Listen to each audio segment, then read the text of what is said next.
Chapter 994. That's right. Even if we kill you, it'll be for nothing. When the time comes, we'll all give false testimony together. Let's see who the venerable ones in the martial arts world will believe. Hong Dingrui felt that Xiao Chen's question was extremely childish. Xiao Chen looked at him with a faint smile as if to say, "Try me if you can." However, Hong Dingrui did not think so. When he saw that Xiao Chen was indifferent, he thought that he was shocked by his coercion. He pointed at Cheng Menjing and ordered his men behind him, "All right, stop wasting time. This woman will come with me. You guys decide how to distribute the rest." After that, he swaggered towards Cheng Menjing. He reached out to grab her wrist and was about to take her away. Boom. There was a loud noise. Before Hong Dingrui could touch Cheng Menjing's hand, Xiao Chen had already slapped him. Hong Dingrui's head was instantly blown away by the powerful force. Due to the speed, he was still standing there. Other than the fact that he had no head, he looked exactly like a normal person. The people around him were stunned and did not move. None of them could react. After a while, Hong Dingrui's blood spurted out from his neck like a fountain. Like a fountain, it instantly dyed the entire ceiling red. Wow. That's amazing. You knew that the paint on the ceiling was peeling, so you deliberately used your blood to paint it. You sacrificed yourself for the inn. When the time comes, the Tang family will definitely reward you. Xiao Chen waved his hand and blew away the mist that came out of his palm. Only then did everyone come back to their senses. They took a few steps back and looked at Xiao Chen in horror. Xiao Chen looked around and sneered, "Did I say you could leave? Come over and take a closer look. How did this guy die?" Venerable one. You're a venerable one? That group of people almost wet their pants. Although they did not see how Xiao Chen attacked, the strength he displayed in that instant was clearly that of a level 1 honorable. Many people's backs were drenched in cold sweat. Fortunately, Hong Dingrui was impatient and took the initiative to attack the little girl. If they were impatient and rushed over, they would have died without a complete corpse. F***ck me, why is the venerable one in this little inn? Could it be that he's also here to train? Cut the crap. Didn't you hear my question? Tell me, how did he die? Xiao Chen asked impatiently. He once again activated his mental cultivation technique and fully displayed the strength of a venerable. Waves of pressure pressed down on the remaining people until their legs turned to jelly. I saw it all. I don't know what's wrong with him just now. He hit himself and I don't know how, but he beat himself to death. One of them, who had a faster reaction, suddenly understood Xiao Chen's intention and hurriedly said, Right. We all saw it, he really killed himself. The others also came to a sudden realization and immediately echoed, All right. Xiao Chen saw that they were still sensible, so he nodded and said coldly, Since you know, why don't you hurry up and get lost? Do you want to be infected by him and beat yourself to death too? The group of people shuddered and hurriedly prepared to turn around and leave. Then Xiao Chen's demonic voice sounded again. Wait. Although this fellow sought his own death, he did a good thing before he died. He painted the ceiling evenly. There's no value in leaving him here anymore. You can take him away too. Okay. Although they agreed, the others did not dare to come closer and scattered like birds and beasts. Only the disciples of Xian Yu sect braced themselves and walked over to carry Hong Dingrui's body away. Then they hurriedly ran back to their rooms. Wow, hubby, you're so handsome. You just waved your hand and that person's head exploded. Sister Sour really loves you more and more. Tian Sour cheered, hugged Xiao Chen's arm and kissed him on the cheek. What handsome. Sour, can you be more normal? You spat blood all over the floor. It's so disgusting. Cheng Menjing glared at Tian Sour and complained to Xiao Chen. Xiao Chen, even if you want to teach that fellow a lesson, there's no need to use such extreme methods, right? Luckily, I'm more agile and dodged quickly. Otherwise, I'll definitely be covered in blood. Seeing that Xiao Chen stood up to protect her, Cheng Menjing was actually quite happy. However, this method of hitting the head was a little too bloody. Couldn't he just slap him into the sky? What's wrong with me? I'd rather Xiao Chen slap him into the sky? Could it be that I've seen too many dragonflies and centipedes, so I have a special liking for people flying in the sky? Oh, I'm sorry, I didn't control my strength well. I'll be more careful next time. Xiao Chen scratched his head in embarrassment and apologized. Actually, Xiao Chen did not expect that the power of his palm would be so strong. He had not used his full strength previously. He thought that he would just slap his opponent into the sky. He did not expect that his opponent's head would explode. Furthermore, his opponent had martial chi to protect his body. Could this be the difference between a martial venerable and a martial king at the full circle? But, they won't take this opportunity to cause trouble, right? What if they report to Tang Qianqi and cancel our qualifications to participate in the trial? Jianghu frowned and muttered worriedly. He knew these kinds of lackeys too well. They said one thing on the surface and did another behind the scenes. There was no credibility to speak of. Their words could not be trusted 100%. Don't worry, there's no surveillance in this inn. They can't prove that I did it. Tang Qianqi is more than happy to have more manpower. Why would he chase us away? Besides, he's a fool with limited intelligence. Xiao Chen shrugged and said indifferently. Jianghu thought that Xiao Chen's words made sense, so he did not say anything more. However, he was still a little worried. The next few days were peaceful. There was no trouble like what Jianghu had said. The disciples of the Xuanyu sect did not come to cause trouble for them. Occasionally when they met in the inn they would only glare at Xiao Chen a few times. After that, they would not do anything else. Instead, they would go around him and take other paths. At first, Xiao Chen wanted to teach a few more a lesson. However, after a few times he chose to ignore them. Apart from eating, the group of people stayed in their rooms to cultivate. They rarely left the inn. The town where the inn was located seemed to be similar to a town in the secular world. However, the architectural style were more ancient. Therefore, Xiao Chen only circled the vicinity of the inn a few times. He did not wander around blindly. Furthermore, there were no cars on the road. It looked very spacious. After thinking about it, it made sense. After all, everyone was a high-level cultivator. They did not need to rely on cars to travel. Just walking alone was enough. Chapter 995. Early in the morning, Tang Qianqi respectfully led 3 armed men to the door of the inn. These 3 men were the direct descendants of the 3 big families. One was Jia Huoyan of the Jia family, the other was Yu Dongxing of the Yu family, and the last one was Tang Qianling of the Tang family. The 3 of them seemed to be in their teens or 20s, and they chatted happily with each other. However, despite their young age, they were all the 3rd-generation successors of their families, or were about to become successors. Therefore they walked with their heads held high and their chests out. Huoyan, I heard that you are about to take office and become the successor of the Jia family? Don't forget to treat us to a drink at that time. Yu Dongxing looked at Jia Huoyan meaningfully and teased him with a smile. You flatter me, brother Dongxing. Jia Huoyan didn't deny it either. He smiled faintly and turned to flatter Tang Qianling. Isn't it all thanks to Big Brother Ling for sending me such a capable external aid?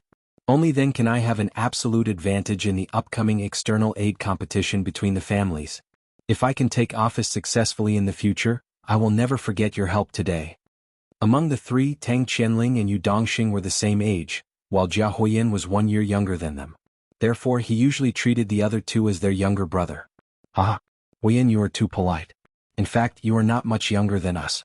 Don't call us big brother. You make us sound old. Tang Qianling pretended to be modest, but in fact he was already very proud. However, he did not forget Yu Dongxing, who was on the other side.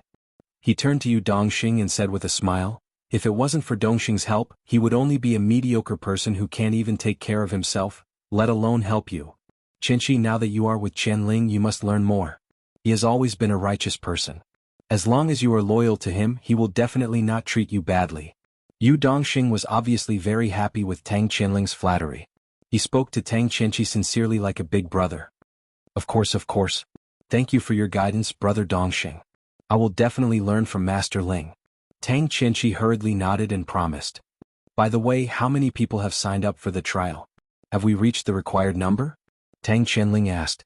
Tang Qianqi brought out the name list and looked at it before he reported, Young Master Ling, a few days ago we brought more than 50 new people from the outer world of martial arts. Right now there are a total of 106 people in the inn. We've already reached the standard. Tang Qianling nodded slightly and ordered, all right, then let them come out and gather. If there's no problem, we'll go back and report to the family, and prepare to send them to work in the mines. Okay, I'll go and call them out.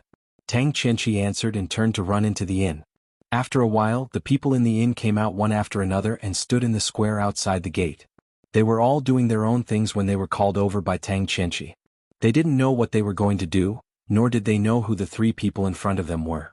They naturally formed a small group and stood together in 2s and 3s, whispering to each other. Stop arguing. Now let's do a head count. If you hear me call your name, shout out that you're here. After the roll call, wait for the eldest young master of the 3 big clans to give everyone a lecture. Tang Qianqi roared and everyone subconsciously quieted down. He cleared his throat and took the name list and began to take roll call. Xiaoqun stood at the back of the crowd and glanced at Jia Huoyan and the others. He turned his head and asked Jia Muzin in a low voice, "Who are those three people? The three big clans? Why do they look even more hedonistic than me? They're clearly trying to steal my part of the show." The one on the left wearing red clothes is the direct descendant of the Tang clan, Tang Qianling. The one in the middle wearing white clothes is the Yu clan's young master, Yu Dongsheng. As for the one on the right who looks ugly, Jia Muzin coldly looked at Jia Huoyan and said, "That person is Jia Huoyan. The three of them are the third-generation successors of the clan. Some have already been promoted and some will be promoted soon. Don't worry, it won't be long before you become the third-generation successor of the Jia clan. Let that idiot be free and unfettered for a while." Xiaoqun patted Jia Muzin's shoulder and asked with a little astonishment, "I thought that the disciples of the big clans all looked down on each other. From the looks of it, they seem to be quite harmonious." "Che, harmonious what? It's all an act. Don't look at how the three big clans seem to be harmonious on the surface, looking out for each other and helping each other. They are actually competing with each other in secret. Every clan can't wait to destroy the other two clans so that they can monopolize the power." Jia Muzin curled his lips in disdain. "How come I heard that only the Open Heaven sect is more powerful in the inner martial arts world? What's there to compete with these three big clans? No matter how powerful they are, can they be more powerful than the Open Heaven sect? Don't they still have to be managed by others?" Xiaoqun was a little puzzled and asked in bewilderment, "Moreover, I heard you say that the Tang clan also sent external help to that Jia Huoyan? If their relationship was bad, they wouldn't have specially come to help, right?" Previously, when Xiaoqun met Little Miss Xing in the Demon Star sect, he discovered that the disciples of the other sects were all submissive to her, like mice seeing a cat. It could be seen how powerful the Open Heaven sect was in the inner martial arts world. Could it be that these three big clans were more powerful than the Open Heaven sect? That's still different. Sects are sects, clans are clans. Although the two sides usually have some interests, they basically don't interfere with each other. Jia Muzin shrugged and explained. "Oh, then are the three big clans equal in strength? No matter what, there should be a difference, right?" Xiaoqun asked while rubbing his chin. Jia Muzin explained unhurriedly, "The Tang clan has the most experts, and the clan's disciples are all very talented in cultivation. However, they suffer from a lack of resources on hand, and even the ancient secret manuals are very few. Although the Yu clan doesn't have many experts, and the younger generation mostly only know how to eat, drink and play without any achievements, they have a deep foundation. They have many heavenly treasures and ancient secret manuals, so the Tang clan often sends experts to the Yu clan to learn." "What about the Jia clan?" Jia Muzin paused, glanced at Jia Huoyan and continued, "As for the Jia clan, they are the biggest shareholder of the Heavenly Jade Mine. Therefore, they have the most powerful connections in the inner martial arts world. This is an advantage that the other two clans don't have. Therefore, although the three clan masters appear to be harmonious on the surface, they secretly do everything possible to seize each other's resources for themselves." "Oh, listening to what you said, the Yu clan should be the weakest. They don't have any connections, nor do they have any experts overseeing them. They only have a mountain of treasures, so it should be easy for the other two clans to swallow them up. How can they still stand tall?" Xiaoqun asked curiously after listening to Jia Muzin's analysis. Chapter 996. That's because, although the Yu clan's disciples are not good and most of them are playboys, they have a very powerful ancestor. Back then, many sects and clans wanted to take advantage of the Yu clan, so they joined forces to stir up trouble. In the end, they were completely annihilated by that ancestor. Ever since that time, no one has dared to disrespect the Yu clan. Jia Muzin smiled and explained indifferently. "Damn. The inner martial world is really full of old ancestors and old monsters. Fortunately, I looked for you in advance to understand the inside story.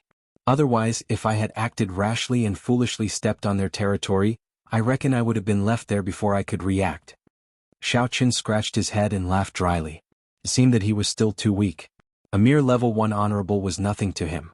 In the future, not only would he have to strengthen his cultivation, he would also have to be careful when he walked in the inner martial world, lest he would be killed for no reason. He actually, since that time, the Yu clan's ancestor has been in closed-door training for many years. He won't come out easily even if there's nothing important. You don't have to worry too much. Jia Muzin smiled and patted his shoulder. "Hong Dingrui. Is Hong Dingrui here? Xiao Chen was about to answer when he suddenly heard Tang Qianqi shouting loudly, Motherf asterisk Ker, is that bastard not here? Now that the young masters of the three great clans are here, he still won't come, right? Qianqi, don't be too impulsive. Maybe he has something important to do? You should ask the others. Yu Dongxing frowned and calmly stopped Tang Qianqi from flying off the handle. Then he secretly stared at him. This brat was too blind. Why did he scold people the moment he opened his mouth? Furthermore, he even deliberately brought out his own name so that others would think that he was the one who was bullying others with his power. Yu Dongxing was a person who was extremely concerned about his reputation. He was usually elegant and graceful. Although he secretly did shady business, he still had the demeanor of a gentleman to the outside world. He hated it when others used his name to intimidate others, for fear of ruining his reputation. Yes, Big Brother Dongxing is right. I was careless. Tang Qianqi was shocked. He quickly restrained his expression and smiled at Yu Dongxing embarrassedly. Tang Qianling glanced at Yu Dongxing and didn't say anything, but he was a little unhappy in his heart. I haven't even taught my men a lesson. Why are you overstepping your authority and teaching them a lesson? Tang Qianqi suppressed his anger and looked through the name list for a while before raising his head and asking expressionlessly, where are the people from the Xianyu sect? Come out and explain to me why Hong Dingrui didn't come to the assembly. It's best if he's dead or on the verge of death, unable to get out of bed. If he can't come up with a convincing reason, he'll be severely punished according to the rules. Our reporting, Lord Qianqi. I'm from the High Feathers sect. Senior brother Hong Dingrui was beaten to death a few days ago. It was that man who did it. A young man hesitated for a moment before walking out from where the High Feather School disciples were standing. He pointed at Xiao Chen and shouted. What?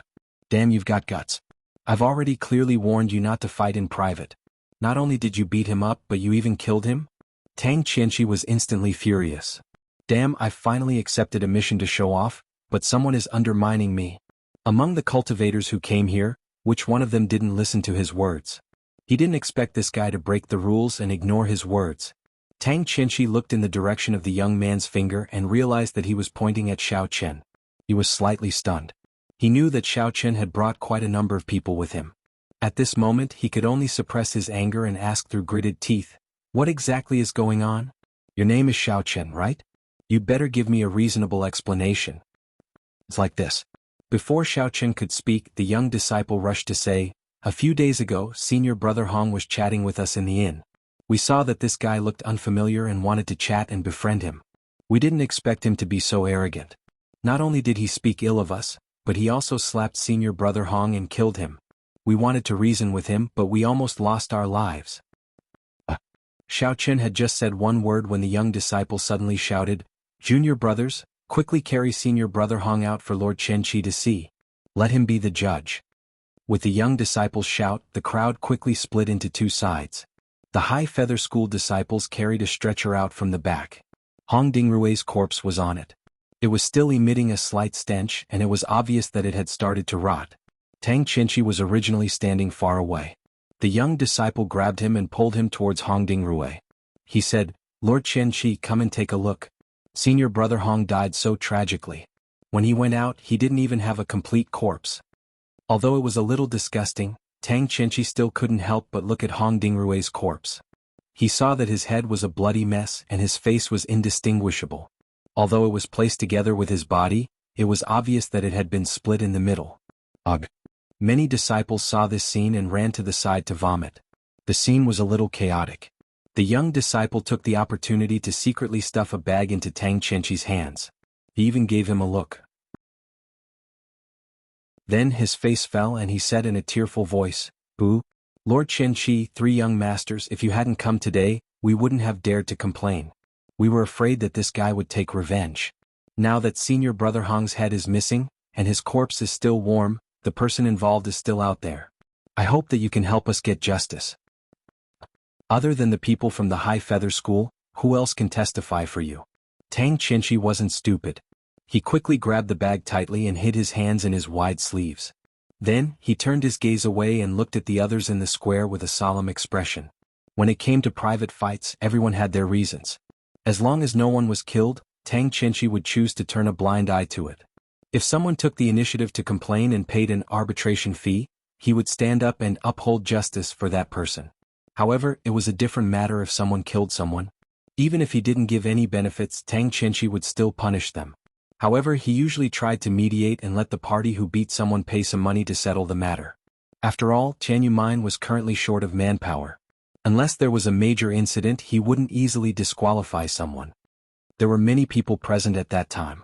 Everyone can testify for us. The young disciple was delighted and hurriedly shouted. Tang Qianqi accepting the bag meant that there was a chance. However, what surprised him was that no one stood up immediately. Everyone present looked at each other and stared at each other. Chapter 997. That day, other than the disciples of the Shenyu sect, there were indeed people from other sects who went to look for Xiaochen with Hongding Rui. However, at this moment they were all retreating. Xiaochen's brutal methods that day had left a deep impression on them. They were afraid that Xiaochen would take revenge on them if they stood up. Seeing that the situation was not right, the young disciple rolled his eyes and said loudly, "Everyone, don't be afraid. Since Master Qianqi and the three young masters are willing to stand up for us, then be brave and tell the truth. As long as the murderer is brought to justice, Senior Brother Hong will be able to rest in peace in heaven. We will also have one less threat in the future trials. Everyone can be happy." At this point, the young disciple's meaning was clear. As long as Xiaochen was killed, those women would belong to everyone. At that time, the trial would be boring and everyone would be able to find some fun together, right? Yu Dongxing, Tang Qianling and Jia Huoyan were a little confused. When did they agree to stand up for the Shenyu sect?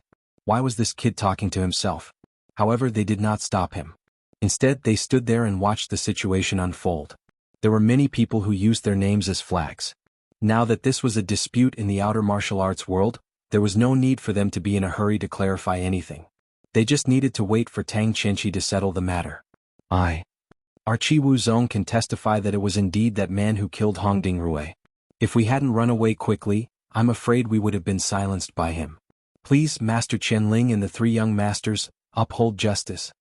Understanding the meaning of the Shenyu sect's disciple, Chi Wu Zong and the others immediately became restless. A few of them pointed at Xiaochen and said loudly, "Now that we have witnesses and evidence, what else do you have to say?" Tang Qianqi slowly walked in front of Xiaochen. Just now, he had secretly squeezed the thing in his hand. It was a big bag of spirit jade, so he did not even think about it. He was prepared to kill Xiaochen to make an example out of him. "Don't you want to hear the reason why I killed him?" Xiaochen countered with a question. He really hadn't expected that Tang Qianqi would directly ask him to plead guilty without even asking for the reason. "Tell me, did you kill him?" Tang Qianqi pressed. Seeing Xiaochen nod, he said fiercely, "That's enough. No matter what your motive is, as long as you make a move, you will be punished." "Oh, can I say dirty words?" Xiaochen looked at Tang Qianqi from the corner of his eyes. He clearly saw the young disciple's little trick just now, but he was too lazy to expose it. In any case, Tang Qianling would definitely not admit it even if he died. Jianghu was right, these lackeys would do anything for the sake of benefits. Holy shit. "You brat, you're about to die and you still dare to play tough with me?" Tang Qianqi instantly jumped up and pointed at Xiaochen. He waved his hand at the subordinates behind him and instructed, "Capture this kid. Lock him up in the Tang clan's prison and await the young master's judgment." "Yes." Seeing the two big men walking towards him, Xiaochen secretly frowned. He wanted to find a chance to go to the mine first, but now it seemed that it was impossible. However, Xiaochen didn't take it to heart. Anyway, sooner or later he would fall out with the Jia clan and Tang clan. At the worst, he would just break out in advance and think about it later. Just as he was about to take action, a figure suddenly stood in front of Xiaochen and sneered, "Tang Qianqi, you're just a lackey and you want to punish your grandpa Jia's friend? Have you forgotten that I beat him until he cried for his mom and dad when he was a kid? You're Jianghu? What are you doing here?" Tang Qianqi was stunned. He originally wanted to curse, but after seeing that the person in front of him was Jianghu, he subconsciously took 2 steps back and asked in a slightly panicked tone. The children of the 3 big families often played together when they were young. Jianghu was a childhood shadow for Tang Qianqi. Every time he recalled the scene of him being beaten up as a child, he would always have a lingering fear. Because he was too playful, Tang Qianqi didn't focus on cultivation since he was young. Moreover, he was the son of a concubine, so he had no status in the family. With a slightly twisted mentality, he often bullied children who were smaller than him. Jianghu was one of them. However, Ever since Jianghu had broken through and become a martial artist, Tang Chenchi no longer had any advantages. Whenever he ran into Jianghu, he would be beaten black and blue, so much so that he would take a detour whenever he saw Jianghu. Why can't it be me? Who said that I can't participate in the trial? Jianghu said calmly. He originally didn't want to expose his identity, but seeing that Xiao Chen was in trouble, he couldn't just sit back and do nothing. Tang Chenchi's expression was a little ugly. He turned to look at Tang Qianling, obviously wanting to ask him for help. Haha, you also want to participate in the trial? Tang Qianling was just about to speak when Jianghu walked over with a sneer. Fine. Then you can go. Haha, when the time comes I will let all the Jia family members come and watch. Let's see how miserable the fate of those who oppose me will be. A dignified disciple of the Jia family has been reduced to a laborer. Previously, I have been busy with the trial and didn't have time to deal with you. I didn't expect you to deliver yourself to my door. Previously, when he was in the Jia family, Jianghu couldn't stand Jianghu. Jianghu was a son of a concubine, but his cultivation talent was quite high. Jianghu originally wanted to rope him in and make him his right-hand man. He didn't expect that this kid would refuse a toast only to drink a forfeit and always go against him. Jianghu couldn't stand it and targeted him everywhere. Every time he saw him he would mock and ridicule him. As a result, Jianghu couldn't stand it and actually secretly ran away from the Jia family. It just so happened that the trial mission was issued at that time. Jianghu was busy with related matters all day long. Moreover, before he became the family head, his resources and manpower were limited. Therefore, he didn't have time to find trouble with Jianghu. What? You still want to use public office to take revenge? Jianghu coldly snorted and didn't even look at Jianghu. He was very clear about Jianghu's despicable methods, so he couldn't be bothered to talk nonsense. Haha, use public office to take revenge? You're too naive. Of course I won't do that. Jianghu laughed insolently and said sarcastically, originally, since you betrayed the family, I could kill you right now. However, since you want to lose face so much, I'll let you live. Go to the heavenly jade mine and make a fool of yourself. Seeing that Jianghu was dealing with the family's internal affairs, Tang Qianling and Yu Dongxing didn't interrupt. They only sneered and glanced at Jianghu and the others. However, as Tang Qianling looked and looked, he suddenly discovered a familiar figure in the crowd. Tang Qianling's eyes narrowed and he subconsciously widened his eyes. After taking a closer look, he suddenly pointed at Tian Shaoring and shouted, Tang Shaoring, come out right now. Tian Shaoring, who was originally a little distracted, suddenly trembled in fear. She didn't expect that she would be recognized. In a panic, she hurriedly hid behind Xiao Chen.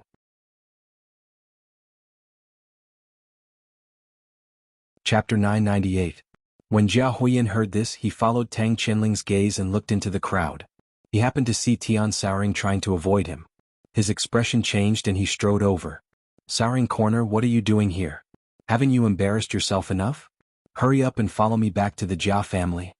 Jianghu shouted angrily as he reached out to grab Tian Shaoring. Sister Shaoring is not leaving. I am here to participate in the trial. What right do you have to take me away?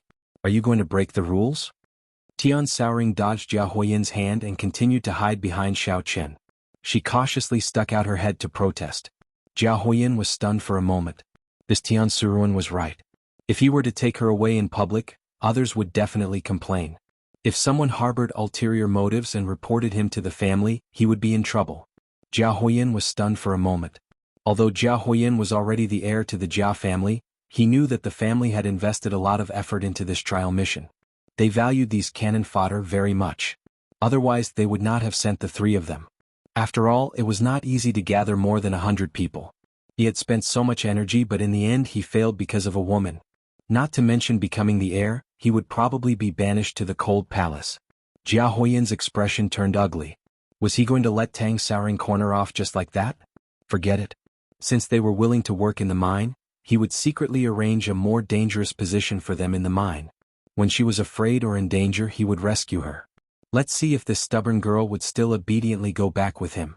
After the plan was decided, Jianghu looked at Tian Shaoring without batting an eyelid. He turned around and waved his hand. He shouted impatiently at the Xuanyu sect disciples, "All right, hurry up and line up. Don't talk nonsense.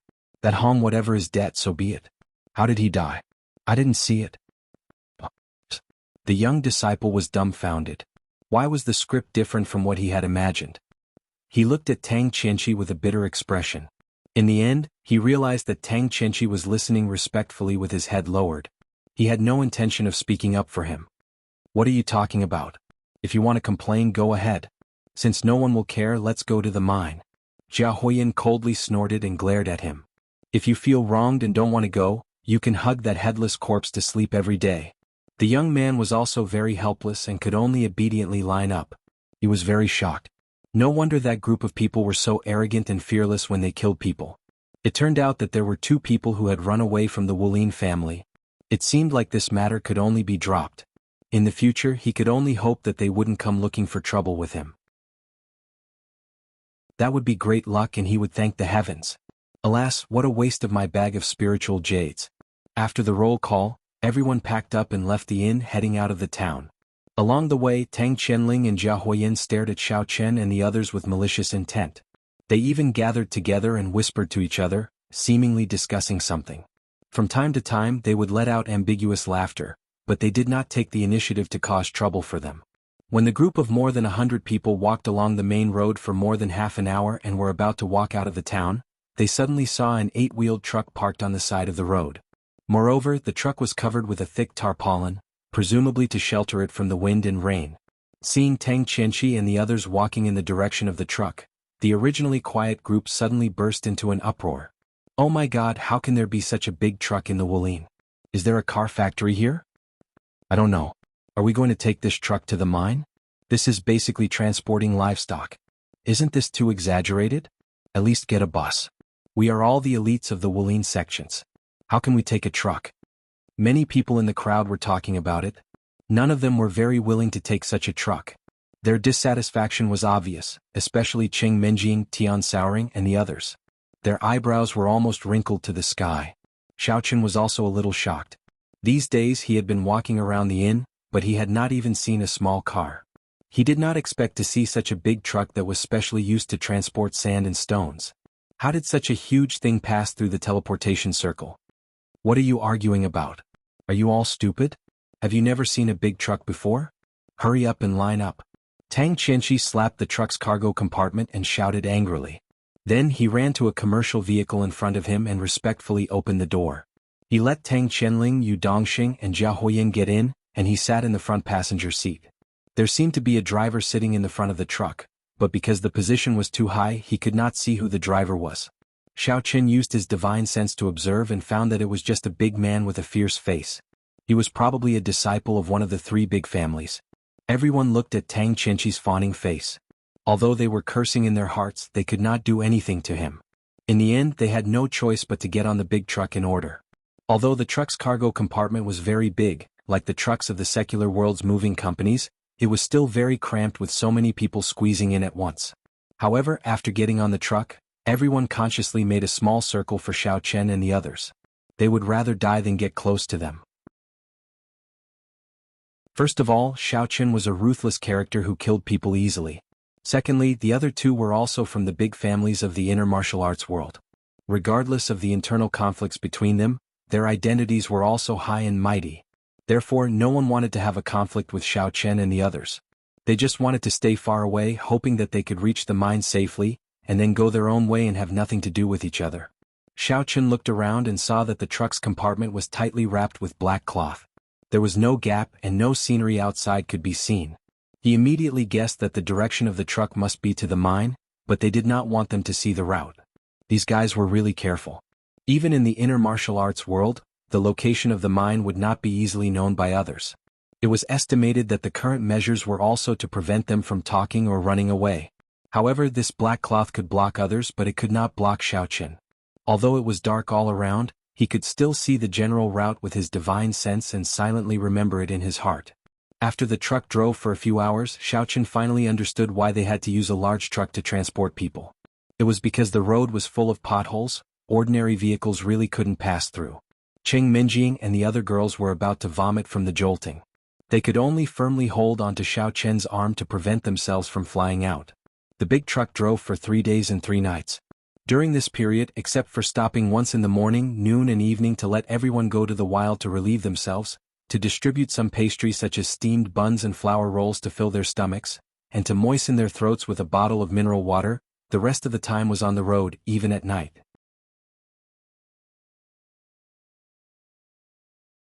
Chapter 999.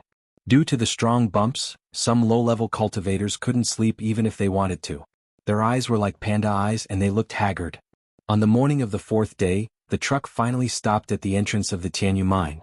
Everyone got out of the truck. Except for a few high-level cultivators, the low-level ones were all squatting on the side of the road and vomiting. This was their routine every morning since they got on the truck. "Stand up, all of you. Stop putting on an act and wasting my time." Tang Chenshi jumped out of the commercial vehicle and rushed to the people squatting on the side of the road. He kicked their butts one by one and scolded, "Useless things. You've only been in the truck for a few days and you've already vomited like this. You're all useless." Those people staggered from the kick and almost fell into the grass on the side of the road, but they did not dare to complain. They could only secretly glare at Tang Chenshi, then weakly stood up and lined up to wait for instructions. Tang Chenshi glanced at the team and said loudly, "Well, now that we've arrived at the mine, I'll explain the rules to you. In fact, it's very simple. Everyone will enter this mine to collect spiritual jades for a month. You must collect at least 10 pieces of spiritual jades, and then you can come out to gather. Do you understand?"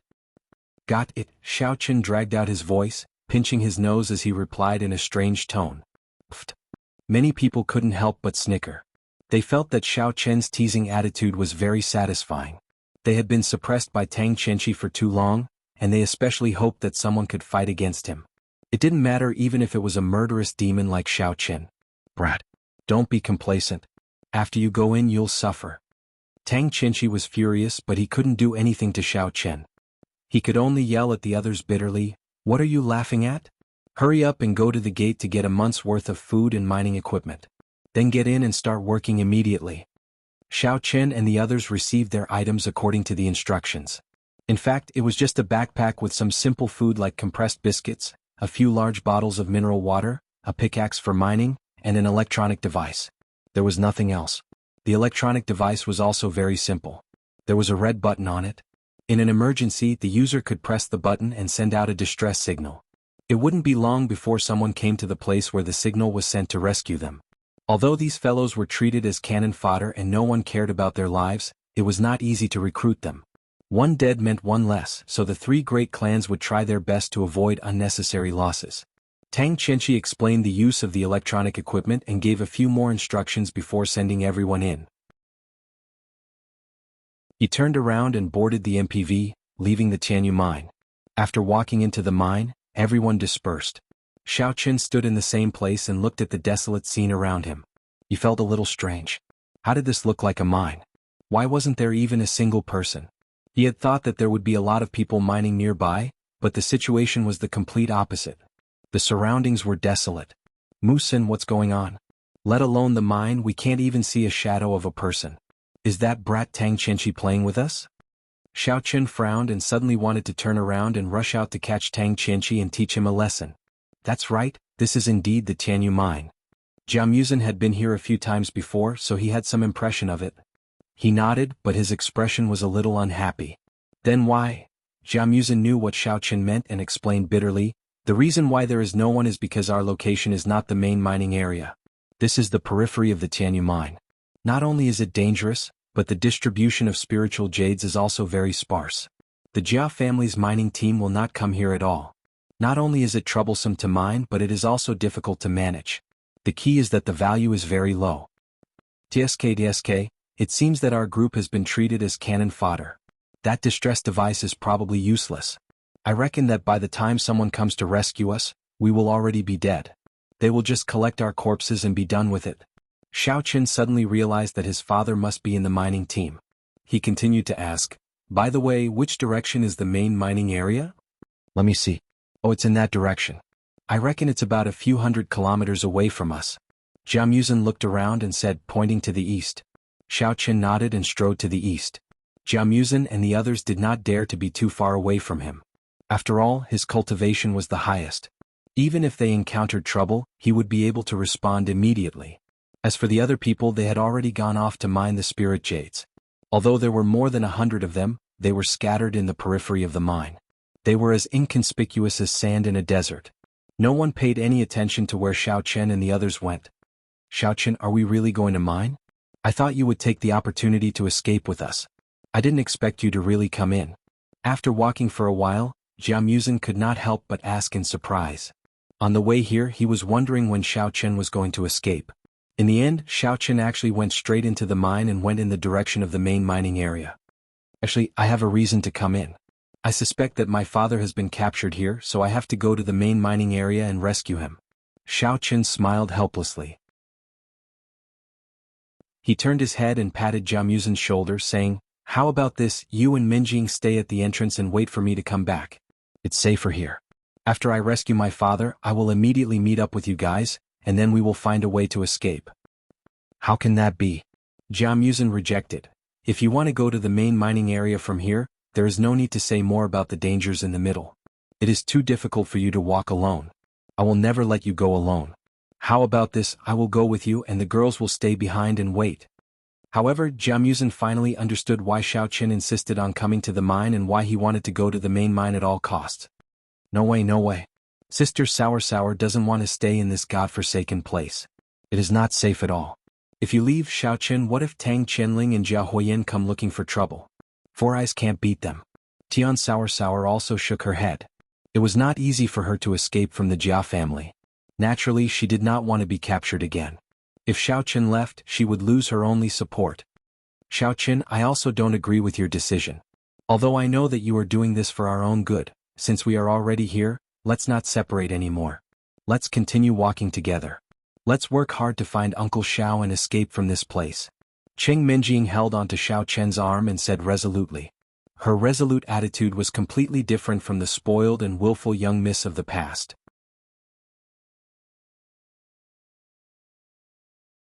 Chapter 1000. That's right. Since he's your father, he'll definitely become Chen Shui's and my father in the future. Of course, we'll go with you to save him. Otherwise it won't make sense. Ling hugged Ling Chenshua's slender waist and asked with a smile, Chenshua, am I right? Along the way, even though Linger was still a little uncertain about her identity, she had already let down her guard and played around with the other girls. In addition to that, she and Ling Chenshua accompanied Xiao Chen to have fun together, so she felt an inexplicable closeness to Ling Chenshua. Yes. Although Ling Chenshua's expression was gentle and shy, she still nodded without any hesitation. Alright, since everyone says so, let's go together. Xiao Chen felt everyone's trust and dependence. He was touched and immediately agreed. Xiao Chen also did not expect that everyone would speak in unison and be so determined. Since he could not convince them, he might as well go together. After all, he did not feel at ease leaving them all in this place. Let's go. Sister Sour is going to see my future father-in-law. Tian Sour cheered and turned to leave. Wait. Xiao Chen did not know whether to laugh or cry as he stopped Tian Sour. Are you really going to walk there? There are so many of us, we can just fly there on our flying swords. But we need to find some spiritual jades first so that I can replenish my strength on the way. After deciding on their target, Jianghu led the group east. As he carefully observed the surroundings, he frowned and said, Xiao Chen, it's not that I want to say this, but spirit jades in the wild are not easy to find. Is it because they're very sparsely distributed? Xiao Chen asked. Not only are they sparsely distributed, but there are also dangerous ferocious beasts guarding the vicinity of every spirit jade mine. Jianghu patiently explained, there are many animals living in the heavenly jade mine. Some of them feed on spirit jade soul essences all year round. Not only do they have strong bodies and boundless strength, they can even mutate and evolve into terrifying creatures. Even a perfect martial king would fear them. Therefore no one dares to wander around outside. In other words, there are so many spirit jades in the main mine. Isn't that even more dangerous? Asked the surprised Xiao Chen. The main mining area has already been cleaned up by the cultivators from the various sects and clans. Therefore it is very safe now. Occasionally some lone wild beast would come out to attack. However, because there are many people mining, there are also many guards. Therefore they are quickly killed off, Jianghu explained. Oh, that's good. Otherwise, when the time comes, we will not only have to deal with the guards, but also have to pay attention to the wild. Before Xiao Chen could finish his sentence, he heard Tian Wangchuan suddenly exclaim from behind him. Ah! As Tian Suruan walked, she felt her feet go soft. A hole suddenly appeared on the originally flat ground. Before she could react, her whole body sank into the hole, and the lower half of her body was stuck in it. The few girls around her were also shocked. Linga was quick to react and grabbed onto Tian Suruan. The others quickly ran over to hold her back. Suruan! Xiaoqin shouted and rushed over. He grabbed Tian Suruan's arm and tried to pull her out. However, no matter how hard he tried, he couldn't move her. Xiaoqin, hurry. Hurry up and save Sister Suruan. I am stuck in this hole and can't breathe. Tian Suruan struggled with all her might. Her face was a little red from the suffocation. This hole is too small. Don't struggle first. Otherwise it will be easier for you to sink in. I will try to pull you out, said Xiaoqin in a deep voice. Tian Suruan was silent for a moment. Suddenly she felt something beneath her feet was pulling her into the hole. She immediately turned pale with fright and shouted, "There's something down there. There's a monster in the hole. It's grabbing my leg. It's pulling me down." Holy sh*T. What is this thing? Xiaoqin released his divine sense and found that there was a six-legged black monster in the hole. Its two front legs were tightly holding onto Tian Suruan's calf, and it kept dragging her into the hole. At this moment, Jianghu had also arrived. When he heard Tian Suruan's words, he carefully looked at the hole that she had sunk into. His expression changed. There must be a giant demon spider inside. It likes to stay in this kind of hole. Giant demon spider? What the hell is that? Sister Suruan, why do you sound so scared? Tian Suruan's expression was a little fearful. She felt the force that was continuously pulling her in. Goosebumps rose all over her body. Jianghu didn't have time to answer her. He immediately took out his pickaxe from his bag and said decisively, "Xiaoqin, the hole gets smaller the deeper you go. Tian Suruan's leg must be stuck down there. Furthermore, she has been grabbed by the demon spider. You won't be able to pull her up in a short period of time. How about this? I will first dig a hole from the side. Then we will kill the demon spider. Only then can you pull her up. Let's do as you say. Menjing, Chenshue Lingair, come and hold Suruan's hand. Don't let her get dragged down. I will go and help Jianghu dig a hole." Xiaoqin quickly assigned the tasks. The three girls agreed and held Tian Suruan's hand tightly. They even spoke softly to comfort her. At this time, Xiaoqin also took out his pickaxe. After determining the position of Tian Suruan's body, he bent down and started digging with Jianghu. Unexpectedly, the ground here was very hard. Xiaoqin and Jianghu spent a lot of effort to dig a small hole. They could not keep up with the speed of Tian Suruan's sinking. Xiaoqin originally wanted to circulate his yuan qi and directly blast a hole. However, he was afraid that it would be too close to Tian Suruan. It would be troublesome if he accidentally hurt Tian Suruan. If he was too far away, it would be useless. Clang! The sound of metal breaking could be heard. Jianghu's pickaxe was directly broken. He did not complain and immediately threw it to the side. He changed to a new one and continued to dig. Xiaoqin, hurry up. I feel that Suruan can't hold on any longer. Qing Minjing saw the progress of Xiaoqin and the others. She could not help but anxiously urge them. Tian Suruan's face was deathly pale. She was already in so much pain that she could not speak. The hole was really too small. Half of her body was stuck in it. In addition, the giant demon spider was constantly dragging her in so she could not breathe smoothly. Xiaoqin, I don't even know what to say to you. If you continue to dig so slowly, even if that little girl is not eaten by the demon spider, she will suffocate to death. Elder Heaven Ancestor's voice suddenly sounded. Then what should we do? This ground cannot be dug at all. Xiaoqin turned around and looked at Tian Suruan. He was also very anxious. Are you stupid? You know that the ground is very hard. Can't you just inject yuan qi into the pickaxe to dig? Elder Heaven Ancestor lectured.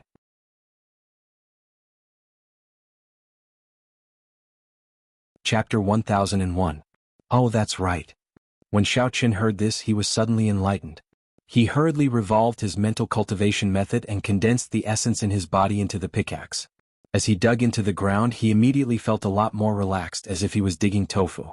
When Jianghu turned his head and saw this scene, he didn't think much of it. He thought that Xiaoqin was forced to use the strength of a supremacy, which was why he could dig so quickly. Not long after, Xiaoqin and Jianghu dug a hole in the ground. With the faint light from outside the hole, Xiaoqin clearly saw a terrifying giant spider grabbing Tian Suruan's leg and struggling to drag her into the depths of the cave. Creak! At the same time that Xiaoqin looked inside, the giant demon spider also discovered his existence. It suddenly roared and opened its mouth to spit a dark green liquid at Xiao Chen. Be careful, this liquid is highly toxic. Don't get sprayed. Jianghu, who was behind Xiao Chen, had sharp eyes and quickly warned him. Bang! The sound of a strong acid melting something could be heard. Jianghu thought that Xiao Chen didn't have time to dodge and was sprayed by the venom. He immediately broke out in a cold sweat. Just as he was about to reach out to drag Xiao Chen, Jianghu saw him casually wave his hand, and a huge fireball quickly flew towards the giant demon spider. Creak, creak, creak. Caught off guard, the giant demon spider was burned by the fireball. It let out a painful scream and was quickly engulfed by the flames.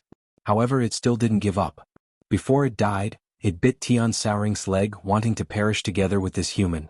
Ah! It hurts so much. Xiao Chen, quickly kill that thing. Tian Shaoring suddenly felt a bone-deep pain in her leg. Her face was distorted from the pain. She kicked with all her strength, wanting to shake off the giant demon spider, but it was to no avail. The demon spider seemed to know that it didn't have long to live. It used all its strength and firmly bit Tian Shaoring's leg. Motherf asterisk her, do you want to drag someone down with you before you die? Xiao Chen was infuriated. With a fling of his hand, he threw away the pickaxe that had been mostly dissolved by the venom. With large strides, he pried open the giant demon spider's mouth with his bare hands. Then he forcefully kicked it to the ground. Circulating his yuan qi, he heavily smacked it with his palm. Bang! With a muffled sound, the giant demonic spider was blasted into a bloody mess.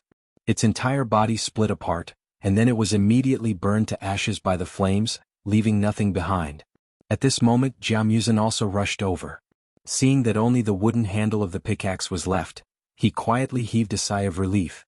It seemed that Xiao Chen's reaction was quite fast. He knew to use the pickaxe to block the venom. Otherwise, he was afraid that it would have also been dissolved. Seeing that the giant demon spider was as dead as a doornail, the two of them returned to the ground. Xiao Chen and the girls went over to pull Tian Shaoring out. Phew. Sister Shaoring was scared to death. I haven't even pushed you down yet. If I were to be eaten in this place, then Sister Shaoring would have suffered a great loss. Tian Shaoring was dragged out. She sat on the ground and patted her chest, still in a state of shock. Everyone expressed their speechlessness towards Tian Shaoring. However, Xiao Chen did not make a sound. That was because he had suddenly discovered a very bad situation. After Tian Shaoring was pulled up, she had been sitting on the ground and had not stood up at all. Shaoring, does your calf still hurt? Xiao Chen frowned as he squatted down. He stretched out his hand to lift up Tian Shaoring's pant leg. He carefully observed the wound on her calf and asked with a serious expression. It doesn't hurt anymore. When I was bitten just now, I felt a piercing pain. Sister Shaoring thought that I would die from the pain. But it's all right now. It's numb and numb. There shouldn't be any problems. Tian Shaoring replied indifferently. She turned around and suddenly realized that Xiao Chen was forcefully pressing on the wound on her calf. She immediately had a look of surprise on her face. When did you touch my wound? Why didn't I feel anything at all? At this moment, Jianghu also realized that something was amiss. He squatted down to observe the wound and immediately made a judgment. Shaoring, you have been poisoned by the giant demonic spider. How could this be? Sister Shaoring will still die? Tian Shaoring turned pale with fright. Could it be that she had not been eaten by the demonic spider but was going to die from the poison? I won't die. Jianghu shook his head. However, this kind of poison will gradually destroy the central nervous system in the human body. At the beginning it will be extremely painful. Then, slowly you will lose all feeling. When the poison has completely taken effect, you will become a paralyzed person. Then what should we do? Sister Shaoring is still so young. She doesn't want to be paralyzed in a wheelchair for the rest of her life. Xiao Chong, hurry up and think of a way. Where can we get the antidote? Tian Shaoring was so anxious that she was about to cry. The Jia family does have the antidote. However, this trip, there definitely won't be enough time. Sigh. Jianghu stood up and paced back and forth. He sighed in frustration. Shaoring, don't be anxious. Relax. Otherwise, it will speed up your blood circulation and the poison will reach your heart faster. Seeing Tian Shaoring's lips gradually turning purple and her face turning ashen, Xiao Chen was also very anxious. However, he could not find a way to deal with it. Just now, Xiao Chen had already tried to use his primordial energy to neutralize the poison in Tian Shaoring's body. However, it did not have any effect at all. It could only slow down the speed at which the poison approached her heart and buy her some time. Elder Heaven Ancestor, do you have any way to save her? Being at his wit's end, Xiaochen could only seek help from the Elder Heaven Ancestor. I am also at my wit's end. I can't even neutralize the pure primordial energy in your body. I think there is no other way other than the antidote, the Elder Heaven Ancestor replied helplessly. It can't be? If I am accidentally poisoned in the future, wouldn't I be paralyzed without the antidote? Xiaochen was so depressed that he wanted to bang his head against the wall. How is that possible? You are a cultivator. Your physique is originally completely different from ordinary cultivators. As long as you spend some time, you will be able to neutralize the poison. In the end, it will even become primordial energy, the Elder Heaven Ancestor refuted. This. Xiaochen did not know whether to be happy or worried. Suddenly he heard Tian Suruan murmur, so sleepy? Sister Suruan feels so tired. Let Sister Suruan sleep first. Suruan, don't sleep. Wake up. Xiaochen was shocked. He hurriedly shook Tian Suruan's arm. However, he could only watch helplessly as she closed her eyes in his arms. He could not help but shout, Suruan. Xiaochen, don't be nervous. She should have just fainted from the poison. We have to quickly think of a way to find the antidote, Jianghu, who was beside Xiaochen, said in a low voice. Just as Xiaochen was about to speak, they suddenly heard the roar of an engine coming from afar. Everyone looked up and saw a modified black off-road vehicle speeding toward them not far away. Found them. They're all here. As soon as the door opened, Jia Huoyin and Tang Qianling nimbly jumped out of the car. They quickly ran toward where everyone was. Tang Qianxi also got out of the car from the driver's side.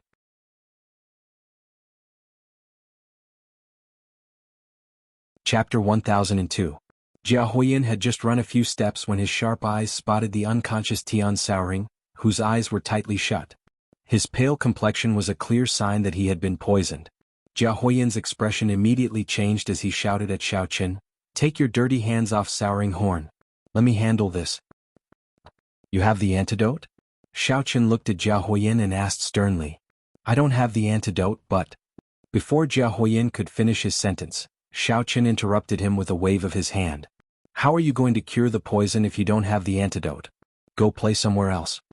Xiaochen was very impatient. In his opinion, Jia Huoyin must be taking the opportunity to capture Tian Suruan. The antidote was just an excuse.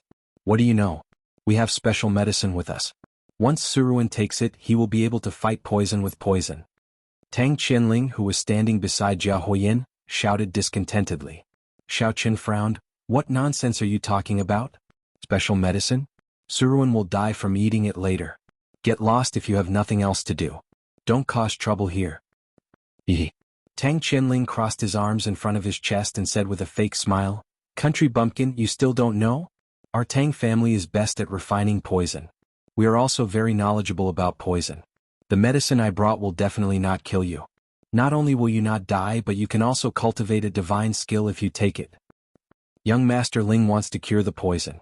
This is a great favor. Not only are you not grateful, you actually want to chase him away. You really don't know what's good for you. Tang Qianxi chimed in from behind. Xiaochen glanced at him coldly. Just as he was about to chase him away, he suddenly felt Tian Suruan move in his arms. He suddenly lowered his head. Tian Suruan's eyelashes trembled slightly as she slowly woke up. She looked around blankly and asked in a daze, Is this heaven? Why does it look so familiar, Xiaochang? Could it be that Sister Suruan is still alive? Suruan, are you all right now? Xiaochen was overjoyed. He looked at Tian Saoring's face.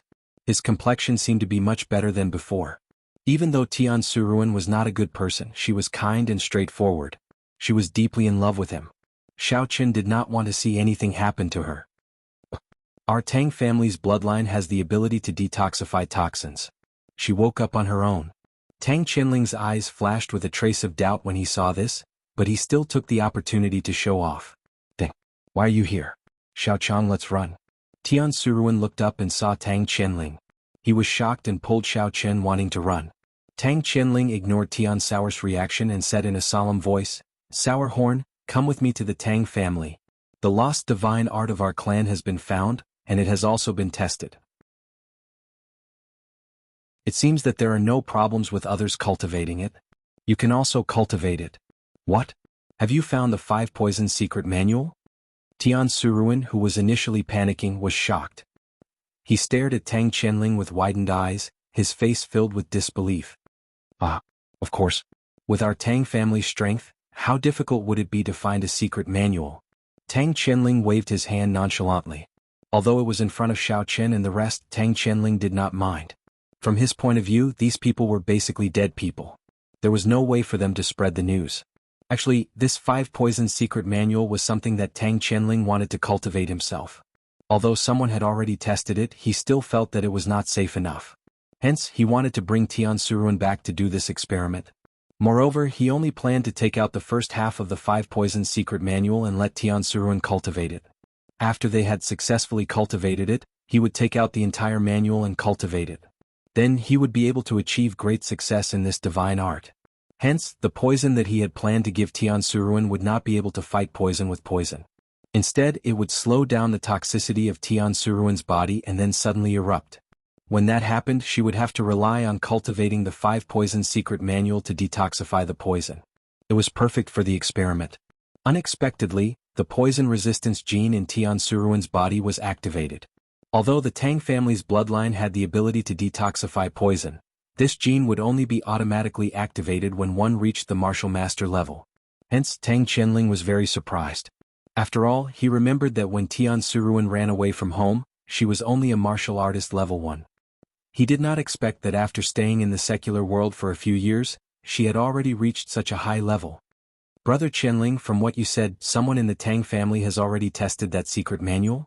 I wonder how the effect is.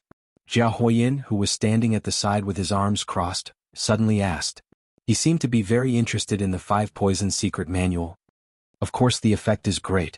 Currently, no one in the Tang family has cultivated it.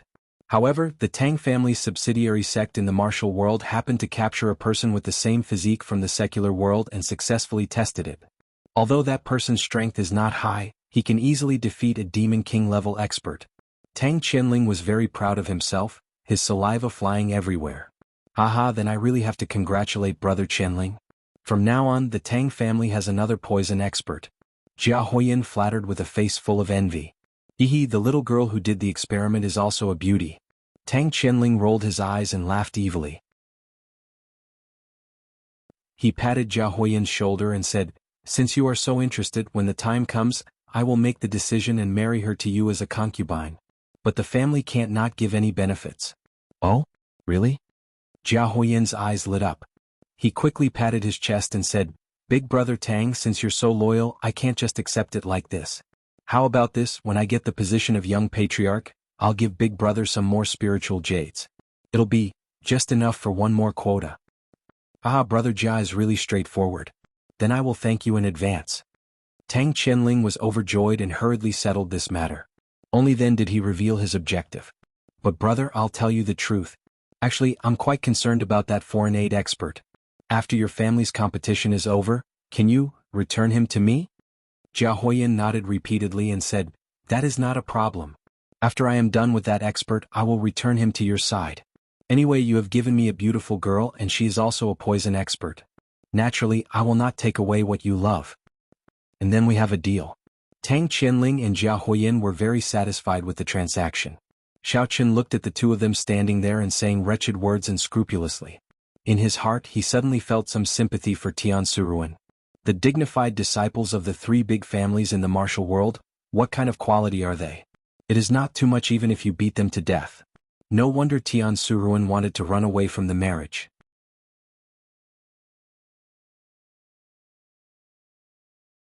Chapter 1003.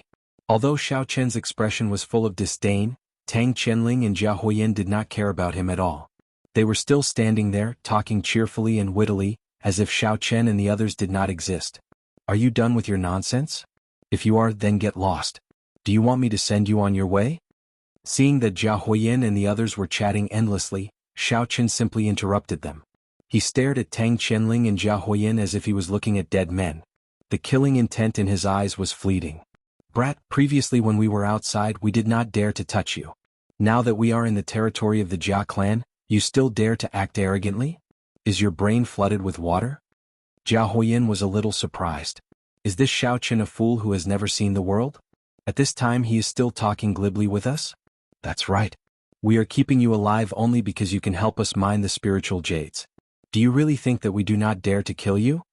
Tang Qianling raised his eyebrows and said with a face full of disdain. He felt that Xiao Chen was only glib and did not have any real ability. Young Master Ling, young Master Yen, I think the two of you do not need to talk nonsense with that brat. Apart from talking glibly, he does not have any ability. It is better for me to beat him up. Tang Qianqi had long been unhappy with Xiao Chen's arrogant manner. He quickly rolled up his sleeves and prepared to teach Xiao Chen a lesson. He do not have any ability?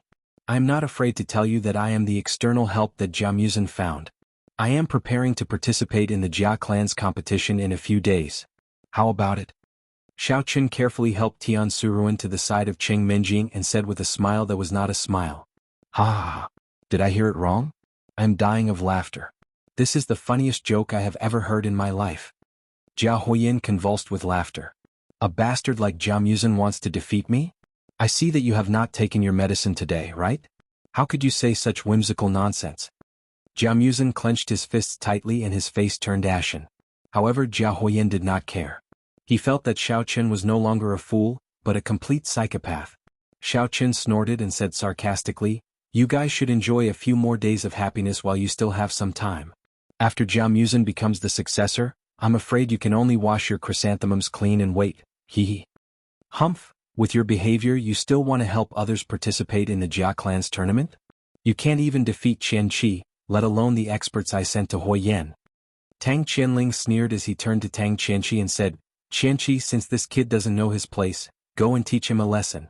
Let him know that our three families can't be offended by any Tom, Dick, or Harry." "Yes, sir." I have been wanting to deal with him for a long time. Tang Qianqi's spirit was roused.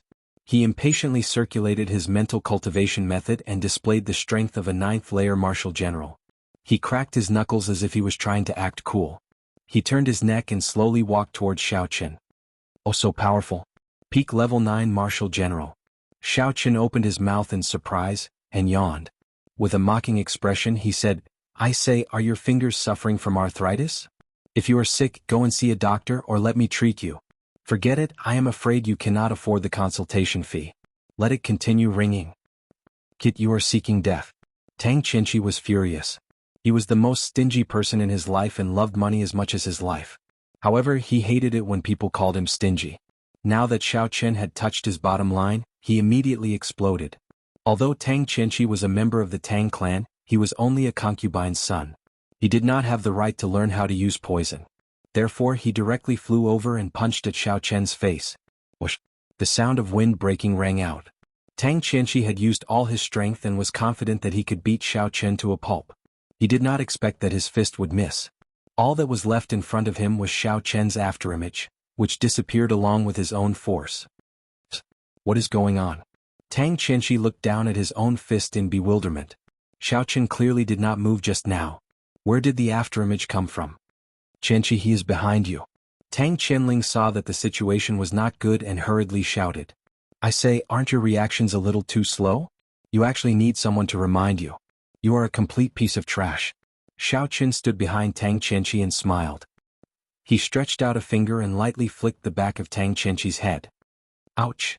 Tang Qianqi felt a strong impact and involuntarily cried out in pain. He was immediately sent flying into the cave of the demonic spider and smashed into pieces of the demonic spider's flesh. Tang Qianqi struggled to raise his head. The crowd saw that his face was covered in blood and his body was stained with the demonic spider's blood. A grayish color instantly spread throughout his body. Before he could make a sound, he collapsed to the ground and fainted. You are a level 1 demon, honorable?" Jia Huoyin was shocked and stuttered as he looked at Xiao Chen. Jia Huoyin's face was a little pale. If it was not for the weak ghost chi that Xiao Chen released when he released the afterimage, he would not have been able to see through Xiao Chen's strength. He did not expect this weak-looking fellow to be so powerful. Tang Qianling was also stunned for a moment. He then shook his head and said calmly, "Young Master Yen, don't worry. I forgot to tell you that before we came here, Tang Yuanxing had just told me that he has already reached the peak of level 1 martial honorable. I will definitely help you win the grand competition." Ha ha ha. Jia Huoyin's gloomy face immediately brightened up. He laughed a few times and said, Jianghu, I have really underestimated you. I did not expect you to find a level 1 demon honorable to help you. However, it's useless. Just wait for your death. Jianghu was a little worried when he saw Xiao Chen's strength. However, Tang Qianling's words made him feel a little relieved. Tang Yuanxing was the external help that the Tang family had sent to him. At this moment he was naturally able to stand firm. Jianghu, who had just felt proud, was suddenly shocked. He looked at Xiao Chen worriedly. He wanted to say something but could not say it. Oh, the peak of level 1? I forgot to tell you that I have been beating peak martial honorables for more than 10 years. Didn't I just beat a peak martial honorable into a cave? I wonder if he is dead or not. Xiao Chen said casually. He did not care. After all, there was not much difference between a level 1 martial honorable and a level 1 martial honorable. At most, he would just need to put in some effort. Keep bragging. Forget it, young Master Yen, let's go first. However, Xiao Chen, remember, this matter is not over. We will see the results in the grand competition.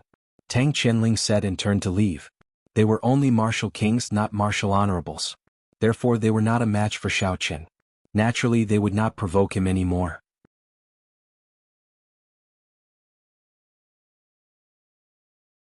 Chapter 1004.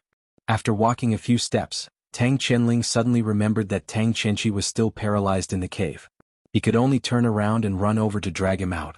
Fortunately, Tang Qianqi was of the Tang family's bloodline. Although he was still unconscious, his genes could slowly neutralize the poison in his body. Musin, it seems like your counterattack has failed. Sorry. I'll make you fall under my feet again, ha ha. Jianghu arrogantly glanced at Jianghu and sneered, no wonder you dared to swagger back. Turns out that you found a helper. Then let's meet at the family competition. At that time, let me see how you two will make a fool of yourselves. After saying that, Jianghu and Tang Qianling dragged the unconscious Tang Qianqi into the car and left. Xiao Chen coldly looked at their backs. He didn't make a move to stop them. Right now, Xiao Chen's main goal was to rescue his father. It was easy to kill Jianghu, but he had to wait until Jianghu became the young patriarch. Only then would he have a justifiable reason to kill Jianghu. He couldn't act impulsively now and cause trouble. After the car disappeared into the distance, Xiao Chen suddenly turned his head and asked, Sorry, that Tang Qianling said that you are suitable to cultivate the 5 poison secret manual. He also said that if you eat too much poison, it will increase your strength. What's going on? Tian Saori frowned and thought for a moment before explaining, Sister Saori, when I was young, I heard a bit about it. Because our Tang family is proficient in refining and using poison, especially our direct descendants, they have outstanding talent in this aspect. Moreover, I don't know what kind of heavenly treasure the Tang family's ancestors used or did, but the Tang family's descendants all have a special gene in their blood that can resist any poison. Therefore, in ancient times, the Tang family's ancestors used this advantage to create their own 5 poison secret manual, making it unparalleled in the world. What happened after that? I heard from that Tang Aiqin that the 5 poison secret manual disappeared for a while. What happened? Xiao Chen inquired. This 5 poison secret manual must be the one he found in the cave and sold at the auction. It seemed like it had fallen into the hands of the Tang family. Later on, this secret manual attracted the covetous eyes of various big sects and families. Someone stole it and caused a bloodbath in the martial arts world. In the end, the secret manual disappeared for some reason. Tian Soran spread his hands. So perverted? Since your Tang clan has already obtained the secret manual, there should be a lot of experts emerging. How come that trash with the surname Tang only knows how to throw punches and is so weak? Xiao Chen was a little puzzled as he asked. The martial technique that Tang Qianqi had used earlier was very ordinary. It did not contain any technique at all. He did not use any poison either. That was why Xiao Chen found it strange. I know that. At this time, Jianghu's mood had already calmed down. Hearing this, he interrupted and said, because that Tang Qianqi is a collateral descendant of the Tang family, he doesn't have the qualifications to cultivate the 5 poisons secret manual. Only direct descendants like Tang Qianling and Tian Suruan can cultivate it. This is the rule set by the big families in the martial arts world. I can't cultivate the secret manual of our Jia clan. Xiao Chen patted Jianghu on the shoulder. Just as he was about to comfort him, he heard Tian Soran objecting with a horrified face. Not cultivating it might be a good thing. Sister Soran heard that to cultivate the 5 poisons secret manual, you need the help of a lot of poisons. A little carelessness can lead to death. Sister Soran doesn't want to die young. But didn't the surname Tang just say that someone has succeeded in cultivating it? Is there a shortcut? Xiao Qin asked as he rubbed his chin. A thought suddenly flashed through his mind like a spark. However, it happened too quickly. By the time he wanted to capture it, he had already forgotten. Sister Sour Sour has heard that some people are born with special poisons in their bodies. If these people were to cultivate the 5 Poisons Secret Manual, their success rate would be greatly increased. Moreover, the power of their martial skills would be several times stronger than other cultivators. Tian Soran brushed the grass and leaves off his body and said casually, "But this is just a rumor. The Tang family has not found anyone with this kind of physique." Tang Tang. Didn't Tang Tang have this kind of physique? Xiao Qin's mind was like a bolt of lightning. The name that appeared in his mind for a moment was Tang Tang. No wonder he felt a little strange before. Could it be that the person who was captured from the secular world was Tang Tang? Alas. If he had known this, he would have given her the 5 Poisons Secret Manual directly so that she wouldn't have to leave his side. Soran, when the time comes, you'd better promise the Tang family to cultivate the 5 Poisons Secret Manual. During this time you have been leveling up slower than others. Maybe you are more suitable to cultivate the 5 Poisons Secret Manual? After changing his expression for a while, Xiao Qin collected his thoughts and analyzed rationally. Okay. Sister Soran will listen to you. Tian Soran nodded obediently. She felt that Xiao Qin would not lie to her. She was just a little reluctant to leave Xiao Qin. In fact, Xiao Qin himself had the elixir to cultivate the 5 Poisons Secret Manual. He was going to give it to Tian Soran. After he found it in the ruins, he had been carrying it with him, but he could not find a chance to use it. Waving away the thoughts of Tang Tang in his mind, Xiao Qin took Tian Soran's hand and checked her pulse. After confirming that all the toxins in her body had been removed, he was relieved and joked. "So, should I call you Tang Soran or Tian Soran in the future?" "Of course Tian Soran. The name Tang Soran is so ugly. Sister Soran doesn't want to use it." Tian Soran put on a disgusted expression. Suddenly, she saw a flash of light from the corner of her eyes. She was shocked and hid behind Xiao Qin. Pointing to the cave of the giant spider, she whispered, "Xiao Qin, that cave just glowed. Is there a monster hiding in there? It can't be, right?" Xiao Qin and the others happened to have their backs to the cave, so they did not notice the abnormal phenomenon. Hearing this, they turned to look and found nothing. Just when he was about to turn back and say that Tian Soran was being paranoid, he suddenly felt something flash in front of his eyes through the reflection of the sunlight. Xiao Qin was shocked and immediately released his divine sense to check. There were no other demon spiders in the cave. But when Tang Qinshi plunged into the cave, the soil around the cave had collapsed a little. Something had revealed a sharp edge. The flash just now was from it. What is that?" Xiao Qin muttered in confusion. He found a new pickaxe and walked over. He carefully dug around the sharp edge. Jianghu also picked up the pickaxe and walked over to help dig. Gradually, the monster in Tian Soran's mouth was revealed.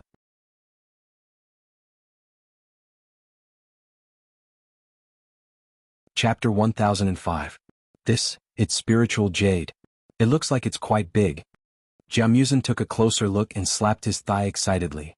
That's right, it's indeed spiritual jade. TSK, the quality is quite good. There must be ferocious beasts around spiritual jade. The ancients did not lie. We've struck it rich this time. Xiao Qin was also very happy. He had searched far and wide for these spiritual jades, only to find them by chance. With these spiritual jades, it would definitely not be a problem for him to fly to the Heavenly Jade Mine's main mining area. He could even leave a portion for himself and Cheng Menjing to cultivate. The two of them dug for a while and found more spiritual jades near the cave. They threw away all the compressed biscuits and mineral water in their backpacks and stored the spiritual jades in their backpacks. With the spiritual jades to replenish his energy, Xiao Qin was a lot more relieved. When his backpack was full to the brim, there were still a lot of spiritual jades in the cave that had not been dug out. Xiao Qin thought about it and decided to bury the cave again, until there was not a single trace of it left. Since he could not take it away, he might as well preserve it in case he needed it in the future. Now that the supplies were ready, Xiao Qin took out the flying sword and asked everyone to stand on it. Jianghu stood at the front to guide the way while Xiao Qin stood behind him to control the direction of the flying sword. Behind them were Tian Suruan, Ling Er, and Ling Qianxue. Finally, Cheng Menjing brought up the rear. Cheng Menjing was also a cultivator. Under Xiao Qin's guidance, she also knew how to control the flying sword. She stood at the rear to assist Xiao Qin in controlling the flying sword and to protect everyone's safety. After everyone was ready, Xiao Qin and Cheng Minjing simultaneously injected their spiritual energy into the flying sword. The flying sword rose into the air and quickly flew towards the main mining area. After flying for about 2 hours, the group finally arrived at the main mining area. However, Xiao Qin did not immediately land on the flying sword. Instead, he stayed in the air and carefully observed the situation in the mining area. The scene here was very different from the outskirts of the mine where Xiao Chen and the others had just come in. There were people everywhere and they were all busy. Most of them were dressed like miners. They all held pickaxes and were working hard to dig. There was also a team that was constantly patrolling the area. At the very front was a neatly dressed man who looked like a manager. He had an arrogant expression on his face as he led a group of disciples to monitor the miners from above. They all had whips in their hands, and as long as they didn't like someone, they would go up and give them a good beating. Even if the other party was old, weak, sick, or disabled, they wouldn't show any mercy. Humph. The manager standing at the very front is the Jia family's Jia Yutian. The lackeys beside him are also disciples of the Jia family. They often rely on their special status to bully the miners for no reason. Moreover, the patriarch has never gotten involved. Jia Muzin also saw this scene and angrily said, "Mother f***, these guys don't have any humanity at all.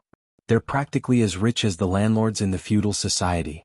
Just as Xiao Qin finished speaking, a disciple of the Jia family suddenly cursed and waved his whip, ruthlessly lashing at an old man's body. Looking at these people who were being beaten, Xiao Qin felt a pain in his heart. He couldn't help but think of his own father. No matter how he looked at it, his heart didn't feel good. He didn't continue watching and directly jumped down from the flying sword in mid-air. He rushed towards the person who hit the old man and gave him a flying kick. That person, who was in the middle of whipping, was suddenly kicked heavily. He let out a blood-curdling scream and flew several zhang away. With a plop, he fell to the ground. After twitching twice, he stopped moving. It was very obvious that he was already dead. All of this happened too quickly. Only after that person had died did the housekeeper Jia Yutian react. Immediately he flew into a rage. Jia Yutian was the follower of Jia Huoyan's father, Jia Yubian. Although Jia Yubian wasn't the family head, his status in the Jia family was extremely high. The Jia family also pursued the strategy of choosing the family head. After all, the old family head was still alive. If the power of the family changed too quickly, it would be easy for problems to arise. Although Jia Yubian wasn't the family head, he was the elder of the family. Because of this, Jia Yutian's status had also risen. Usually when everyone saw him, they would nod and bow to him. They would try their best to flatter him. But now, someone actually dared to kill his subordinate in front of him. How dare you? Where did this madman come from? He actually dares to cause trouble in the heavenly jade mine. Jia Yutian was shocked and angry. He was so angry that he waved his hand at the subordinates beside him. He pointed at Xiao Qin and said fiercely, "All of you go. Capture that troublemaker and beat him to death for me. We won't stop until he's dead." Cheng Minjing was shocked. She hurriedly controlled her flying sword to descend to a lower altitude. Jia Muzin and the other women jumped down one after the other and ran in the direction of Xiao Qin. "I want to see who dares to make a move." Jia Muzin ran in front and roared at the Jia family disciples who were closing in on Xiao Qin. When those disciples saw Xiao Qin's brutal methods, they were a little afraid. They were afraid that they would also be kicked to death. So when they heard someone shout for them to stop, they stopped. When they turned their heads to look at the person who had come, they were suddenly stunned. Who is it this time? Jia Yuqian was about to go crazy from anger. He felt that his dignity had been greatly challenged. Jia Muzin ran to the front, glared at Jia Yutian and coldly said, "Although these people are workers of our Jia family's mine, they are still raised by their father and mother. How can you take advantage of your power to bully others and deal such a heavy blow to them?" It turned out that the Heavenly Jade Mine originally hired people to mine. However, in order to save costs, they had been capturing people to do hard labor. Especially when they heard that the cultivators in the secular world generally didn't have any background, they simply used deception and intimidation to get these cultivators to come here. When the cultivators from the secular world came to the inner martial world, they were all blind. After coming here, if they didn't listen, they would be beaten up. After a few beatings, they would definitely be obedient. Jia Muzin had always disliked this style of the family. In the past, he had raised several opinions in the family, but they were all mercilessly ridiculed and refuted. Later he left in anger. This was also partly because of this reason. "Oh, I was wondering who was so unreasonable. Isn't this the little bastard who was kicked out of the Jia family? Only then did Jia Yuqian clearly see that the person who had come was Jia Muzen. He was startled at first, but soon after he looked at him with a fake smile and said, Jia Muzen, in this place you don't have the qualifications to educate me. Don't be AF * king dog and meddle in other people's business. If you provoke me, don't blame me for being impolite. If there's nothing else, quickly get lost. Jia Yuqian wasn't afraid of Jia Muzen. He just didn't intend to make the matter bigger. After all, he also knew that many people in the mine were dissatisfied with the Jia family. If he had a conflict with them and they went on strike, it would be very troublesome to suppress them. And the most important thing was that it would make his master, Jia Yubian, very unhappy. At that time he would inevitably be scolded.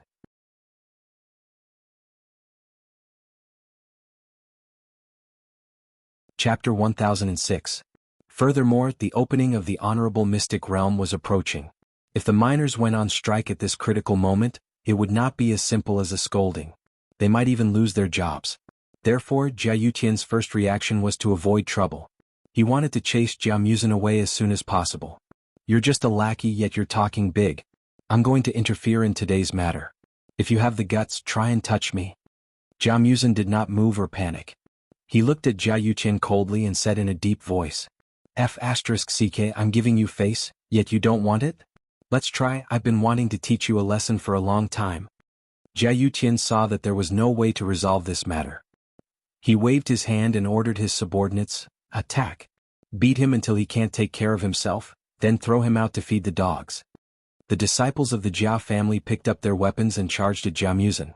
More than 10 of them surrounded him. Although Jia Muzen was a branch disciple of the clan, this group of disciples were all from Jia Yubian, Jia Huiyan's faction. They did not think much of Jia Muzen in the first place. Compared to surrounding and attacking Shao Qin, they were more willing to deal with this stray dog who had fled in defeat. Tisk, you're overestimating yourself. Jia Muzen sneered. He circulated his elemental force and revealed his cultivation. Before the disciples of the Jia family could make a move, he waved his palm and slapped the person closest to him. Ah! Ah!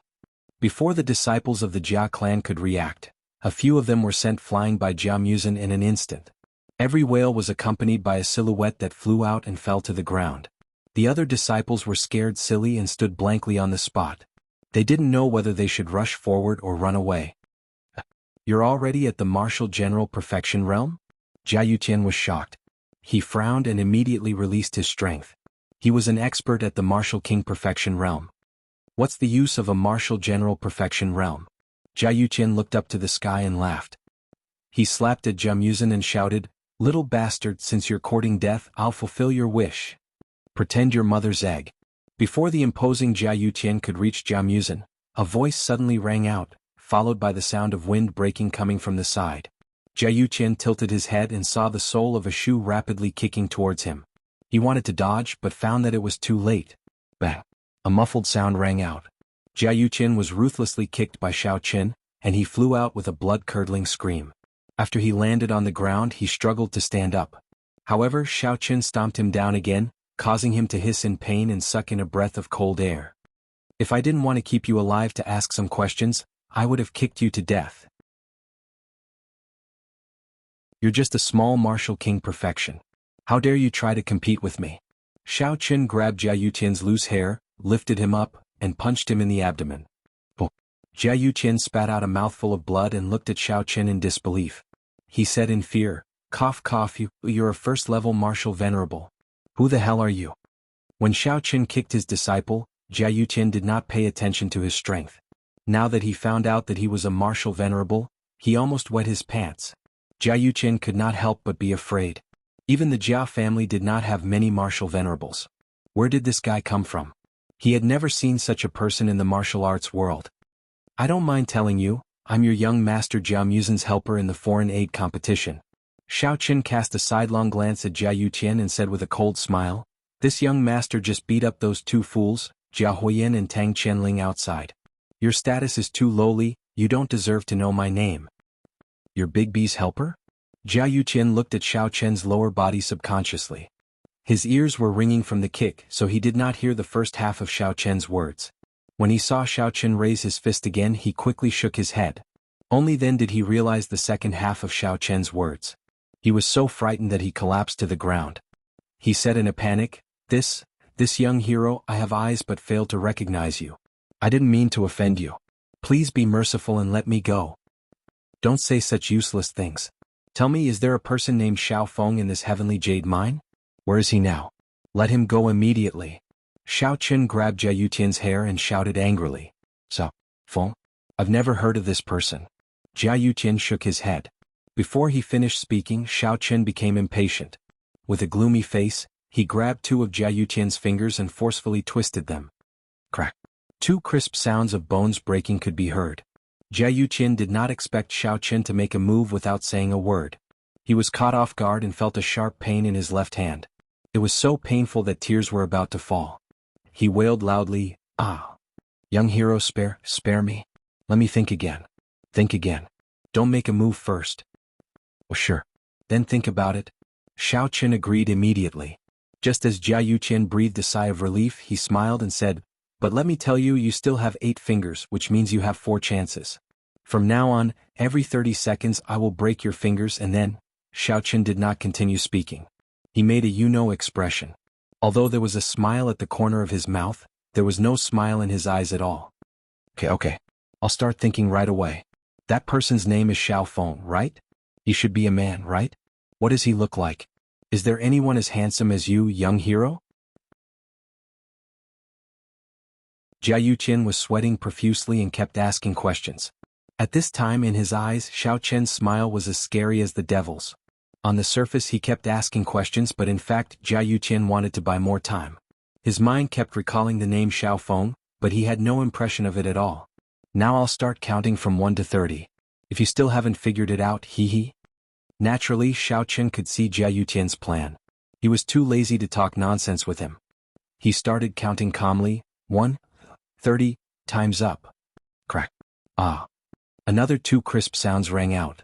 Although Jia Yutian had already used his martial qi to protect his fingers in advance, it was completely useless. They were still easily broken by Xiao Qin. He rolled on the ground in pain and nearly fainted. Hurry up. Don't waste my time. Xiao Qin looked at Jia Yutian coldly and said, I've lost my patience. Next time I'll break all your fingers and you'll have to eat with your toes for the rest of your life. Xiao Qin was also worried that someone would secretly inform the Jia family, so he did not want to waste any more time. Otherwise, it would be troublesome if the Jia family's experts came to rescue him.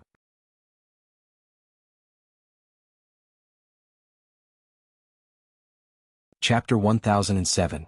Wait. I have some impression of him. It's Xiao Feng, right? Let's go to the archives room. We can definitely find his information there. Jia Yutian trembled and immediately stood up from the ground.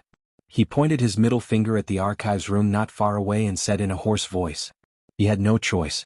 His other fingers were either injured or broken by Xiao Qin. This was the only one he could use. Xiao Qin did not say much. He directly dragged Jia Yutian to the archives room. At the same time, he instructed Jia Muzin and the girls to stay where they were and keep an eye on the other disciples of the Jia family. They could not let them escape in case someone reported to the Jia family. Qing Minjing, who had been standing at the side, suddenly thought of something. She said a few words to Jia Muzin and hurriedly ran to Xiao Qian's side and walked with him to the archives room. The 3 of them arrived at the archives room and opened the door. Xiao Qin could not help but be a little surprised. He did not expect there to be a computer in the inner martial arts world. It looked quite modern and was probably used to store information. Sure enough, Jia Yutian skillfully turned on the computer and quickly opened a document on the desktop to check. Because his fingers were not very good, the progress was a little slow. Xiao Qin stared at Jia Yutian's movements. Just when he felt impatient and was about to make a move, Jia Yutian suddenly cheered. I found it. Xiao Qin and Qing Minjing suddenly turned their heads and stared at the document on the computer. Look, there is a record here. In the beginning, a member of the Jia family heard that spirit stones were found in the Hakanamata desert. He wanted to investigate whether there was a spirit jade mine. However, he did not find the spirit jade mine. Instead, he met a small team from the secular world who participated in the trial. At that time, the team happened to be in danger. Except for Xiao Feng and Qing Zhongqian, the rest were all dead. Jia Yutian looked at the text on the screen and read it in detail. Jia Yutian quickly moved the mouse button and turned to the next page of the document. He continued to read, After the Jia family rescued Xiao Feng and Qing Zhongqian, they tricked them. Ahem, brought them to the Jianghu mine and let them participate in the collection of spirit jade. What did you say? Uncle is not dead. Then where is he now? Tell me. When Cheng Menjing saw Jia Yutian's name on the computer screen, her breathing quickened. She grabbed Jia Yutian's collar excitedly and shook him vigorously a few times.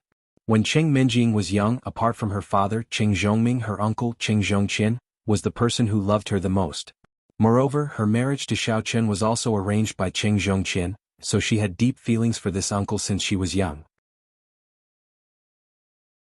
Just now, when Xiao Chen took Jia Yutian to the archive room, she also followed, just to find out the whereabouts of her uncle. Cough cough. Jia Yutian's breathing became labored and his face turned red. He wanted to say something but he couldn't. Menjing, don't worry. My father and your third uncle will be fine. Xiao Chen gently hugged Cheng Menjing's shoulders to make her relax a little. Cheng Menjing's tightened shoulders slightly relaxed and she let go of Jia Yutian. Jia Yutian bent down and gasped for breath. Before he could recover, Xiao Chen turned around and slapped him on the head. He said impatiently, "Don't play dead, continue to investigate. Who had brought them to the mine? And how did that person lie to them?" As a peak martial king, Jia Yutian naturally wouldn't be so weak. He just wanted to buy time. Now that he was exposed by Xiao Chen, he felt a little embarrassed.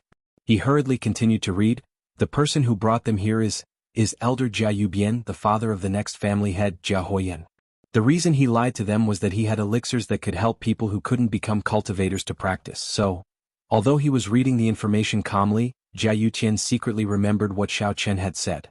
It turned out that one of them was looking for his father, and the other was looking for his uncle. When he returned, he would report to the family head. Bang. Before Jia Yutian finished reading, Xiao Chen clenched his fist and fiercely punched the table. Jia Yutian was so scared that he almost jumped up. He quickly dodged. Turtle Whip, what a slut's name. Xiao Chen was so angry that he sneered and said, "That turtle took advantage of my father's eagerness to find elixirs and made up such a dirty lie to deceive people. It seems that after I deal with Jia Huoyan, I will use this turtle to make soup." So, Hero Xiao, I have already found out what you said. Can you just treat me as a fart and let me go? Although Jia Yutian was very unhappy with Xiao Chen's insolent attitude, he was currently under someone else's control, so he could only put on a brave face and ask carefully. Since Xiao Feng was his father, his surname should also be Xiao, right? What's the hurry? I have one last question. Answer it and I will let you go. Xiao Chen stared at Jia Yutian expressionlessly and said coldly. At this time the door opened and they turned to look. Jia Yutian thought that someone had come to save him, and his eyes burst with joy. However, when he saw that the person who walked in was Jia Muzin, he lowered his head dejectedly. Why are you here? What happened outside? Cheng Menjing stood at the side and asked softly. Nothing, I just saw that you guys haven't come out for so long and I was a little worried so I came to take a look. Jia Muzin shook his head. Xiao Chen slapped Jia Yutian's head again and asked, Speak, where are my father and Cheng Zhongqian now? I don't know. Hero Xiao, don't do it first, let me think.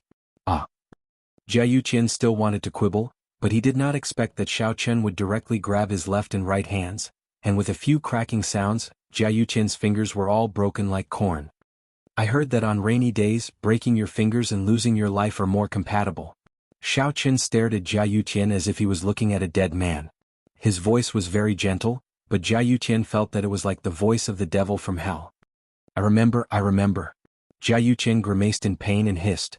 He was afraid that Xiao Chen would kill him again, so he endured and said, A while ago, Xiao Feng and Cheng Zhongqian joined forces with a few cultivators to openly revolt, and then they were suppressed by me. Those who rebelled were all taken away and it was said that they were used for experiments. Jia Yutian did not want to say it, but Xiao Chen was too ruthless. He was afraid that if he did not say it, this guy might really kill him in a rage. Experiments? Xiao Chen was shocked, and an ominous premonition suddenly emerged in his heart. He stretched out his hand and grabbed Jia Yutian's neck and shouted, Where were they taken? What is that experiment? Don't dawdle, hurry up and say it. Otherwise I will strangle you to death. Hero. I really don't know.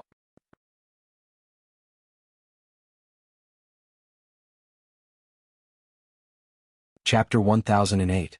This is the Jia family's core secret. Maybe even young Master Huoyan doesn't know about it. I guess only Jia. Elder Yupian knows about it. The strength of Honorable Xiao Chen wasn't something that Cheng Menjing could compare with. Jia Yuqin felt like he was being squeezed tightly by an iron hoop. He was out of breath and couldn't even speak properly. This time he didn't lie. Only the core members of the Jia family can come into contact with the secret experiments. They should be at least at the level of an elder. Only then would they know the details. Jia Muzin was aware of this situation. When he heard this, he added, "In that case, this question is invalid. I'll ask you another question. As long as you answer it honestly, I'll let you live." Xiao Chen nodded and slightly loosened his grip on his neck. Jia Yuqin nodded repeatedly and desperately breathed in fresh air. He felt dizzy. Xiao Chen looked at him coldly and asked lightly, "Did you hit my father?" No. Of course not. How could I dare to hit Hero Zhao's father?" Jia Yuqin immediately denied. If he admitted that he had hit Xiao Chen's father, would it be any good? Crack. Xiao Chen slightly tightened his grip, and the sound of bones breaking was heard again. Jia Yuqin opened his mouth wide in shock and desperately wanted to beg for mercy. His eyes were bulging like a goldfish, but he could only make a ho-ho sound. His neck had been broken by Xiao Chen. He didn't even have the chance to struggle. It didn't take long before he breathed his last breath and lowered his head softly. "I hate people who lie to me the most. Look at you. You bully the weak and fear the strong. It would be strange if you didn't beat my father." Xiao Chen loosened his grip. Jia Yuqin collapsed on the ground like a pile of mud. His neck was twisted into a strange shape. He stared at the roof with his eyes wide open. Until his death, he didn't know the name of the person who killed him. Xiao Chen checked the information in the computer again. After confirming that there was no more information about his father and the Cheng family's youngest uncle, he turned off the computer and prepared to go out with Jia Muzin and Cheng Menjing. He wanted to ask a few other girls to go to the Jia family together. But before they could reach the door was pushed open again with a bang. Tian Suruan ran in. "What's wrong, Sour?" Seeing Tian Suruan's slightly excited yet slightly panicked expression, Xiao Chen was a little confused and asked in astonishment. "They're fighting. There's a fight outside." Tian Wangshu panted a few times, jumping and pointing outside the door. "What?" Jia Muzin's complexion changed. He quickly walked to the door and looked outside. He saw that the people outside were clearly divided into two camps. Most of the miners were waving the pickaxes in their hands angrily. They formed groups of 3 to 5 and rushed toward the disciples of the Jia clan. Both sides were fighting each other. The scene was very chaotic and bloodshed occurred from time to time. "Didn't you guys just beat up that Jia something Tian and dragged him away?" The group of miners seemed to be very happy. They were discussing that there was finally someone who could deal with this fellow. Tian Suruan added from behind him. Then that group of lackeys of the Jia clan became unhappy and scolded them. Some of them even went up and wanted to whip them like before. In the end, they pushed and shoved each other and a fight broke out. Xiao Chen and Cheng Menjing looked at each other. Although they were not standing at the door, they could hear the noise coming from outside. Xiao Chen guessed that the miners must have been suppressing their grievances for many years. Now that there was a breakthrough, they finally erupted. "Where's Chen Shua? And Ling, or how are they?" Cheng Menjing pulled Tian Suruan and asked anxiously. Ling took Chen Shua and hid far away. If Sister Suruan didn't run fast enough, she might have been implicated. Tian Suruan patted his chest with lingering fear. Seeing that the conflict outside was getting more and more intense and was about to turn into a large-scale bloodshed, Xiao Chen was just about to ask Jia Muzin how to handle it when he suddenly pulled the door open and rushed out. "Everyone, don't get agitated. Calm down. Let me say something fair." Jia Muzin quickly ran into the mine, found a relatively tall stone pile and stood on it. He displayed his martial general full-circle cultivation and shouted at the chaotic crowd. Many people who were at the periphery of the fight stopped when they heard Jia Muzin's words. However, the people at the center of the fight were already in a frenzy, and no one paid any attention to him. Jia Muzin did not repeat himself. His figure flashed and directly rushed into the crowd. He pulled out the people who were fighting fiercely and threw them in different directions. Although he was only a martial general full circle level 10, he was much more powerful than these miners and lackeys. After throwing out a few people, everyone finally quietened down. The miners and the descendants of the Jia clan all looked at Jia Muzin eagerly. The miners knew that Jia Muzin was not as black-hearted as the other members of the Jia clan. Just now, it was his companion who saw injustice and stood up for them. Therefore, they were willing to listen to how he would solve the problem. In the eyes of the descendants of the Jia clan, only Jia Muzin was a member of the family. Although he was a collateral descendant, he was the only one who could control the situation. Where's the deputy supervisor of the mine? Jianghu saw that the situation had stabilized a little, so he returned to the pile of rocks and shouted at the Jia clan's disciples. There was a commotion in the crowd, but it quickly calmed down. No one stepped forward. Jianghu frowned and shouted again, "Deputy supervisor of the mine. Step forward immediately. Restrain the disciples of the Jia clan. Without my orders, no one is allowed to lay a hand on the miners. Otherwise I won't just throw people away next time. I'll kill them. Do you hear me?" "Young Master Muzin, I'm the deputy supervisor here, Jia Hongyong." This time, a tall and skinny man finally walked out from the crowd. He respectfully bowed to Jia Muzin and said, "What should I do next?" "I'll listen to everything you say." The reason why Jia Hongyong did not step forward immediately was that he was still hesitant. After all, he was only a deputy supervisor who had been bullied by Jia Yuqian all year round. He had no authority over the affairs of the mine and did not dare to criticize Xiao Qin and Jia Muzin. Therefore, he hesitated for a moment before stepping forward. Jia Muzin was stunned. Just as he was about to ask him why he did not say anything before, he suddenly saw the firm look in Jia Hongyong's eyes. Jia Muzin's eyes flashed, and he instantly understood what was going on. This person was probably not on the same side as Jia Huoyan and Jia Yubian in the mine. Therefore, he had always been depressed and could only be a supporting character. Now that he saw his powerful ability and the hope of becoming the young patriarch, coupled with the fact that Jia Yuqian had been trampled on, he made up his mind to come and pledge his allegiance. Thinking of this, Jia Muzin nodded. He looked at him deeply and said, "How about this? Later you can find a reason and say that Jia Yuqian died in a mine accident. I think you should know what to do. As long as you handle things well after the competition, I'll think of a way to make you the supervisor of the mine."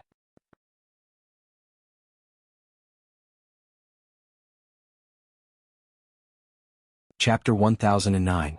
Yes, I understand. Rest assured, young Master Muzin. I promise that you and the others will not be implicated. Jia Hongyong promised. Oh. Also, don't let the Jia clan's disciples beat up the workers anymore. Don't deduct the workers' wages at will either. They work so hard every day, so they must eat well 3 times a day. Their living quarters must also be comfortable. Jia Muzin thought for a while and continued, "If any worker has a legitimate reason to leave the mine, you must agree to their request unconditionally. Do you understand?" "No problem, young Master Muzin. I promise to do as you say." Jia Hongyong nodded in agreement. Xiao Qin, who had been standing behind the pile of rocks and watching, was a little surprised. He didn't expect that Jia Muzin, who looked dull, would have such courage to command his subordinates. It seemed that he was a talent that could be molded. Jia Muzin jumped down from the pile of rocks and gave a few instructions to the miners. He said that if any of them wanted to resign and go home, they could apply immediately. However, they would have to wait until he became the head of the family and completed the task of mining spiritual jades before they could be officially released. However, if they wanted to come back to mine in the future, the Jia family would welcome them at any time. After hearing Jia Muzin's words, many of the miners happily accepted Jia Muzin's suggestion and went to find Jia Hongyong to register. After all, they had not returned home for a long time. Under such inhumane work, everyone missed their families. Although there were many miners who applied to go home, they all promised that they would come back to mine after visiting their families. In any case, the salary here was quite high, and Jia Muzin didn't seem to be as unreasonable as Jia Yuqian. It would be very pleasant to work under him. After arranging the relevant matters, Jia Muzin planned to bring Xiao Qin and the others back to the Jia family. There was no longer any value in staying in the mine. Moreover, if Xiao Qin wanted to investigate the matter of Xiao Feng and Cheng Zhongqian, he would have to wait until he became the head of the family to get in touch with him. Jia Muzin and his party drove the special car that was used to pick up people in the mine and sped towards the direction of the Jia clan.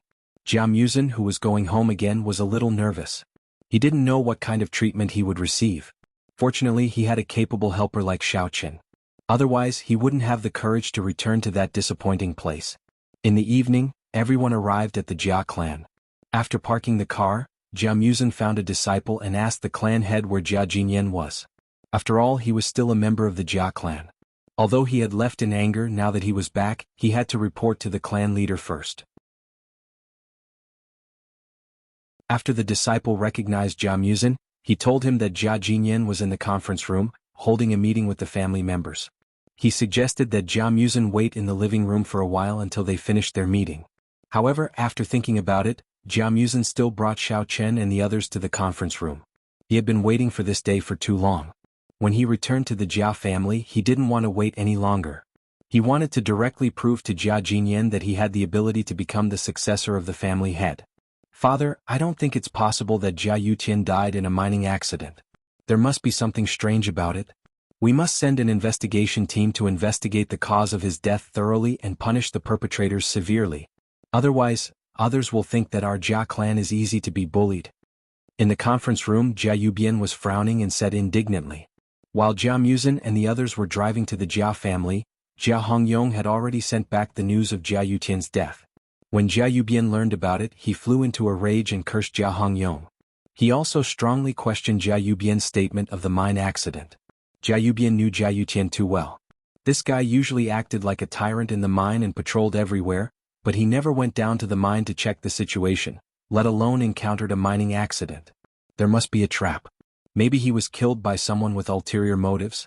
However, no matter how Jia Yubian threatened or hinted, Jia Hongyong insisted that Jia Yutian had encountered a mining accident. This made Jia Yubian feel helpless like a dog trying to bite a hedgehog, and he was very depressed. No way.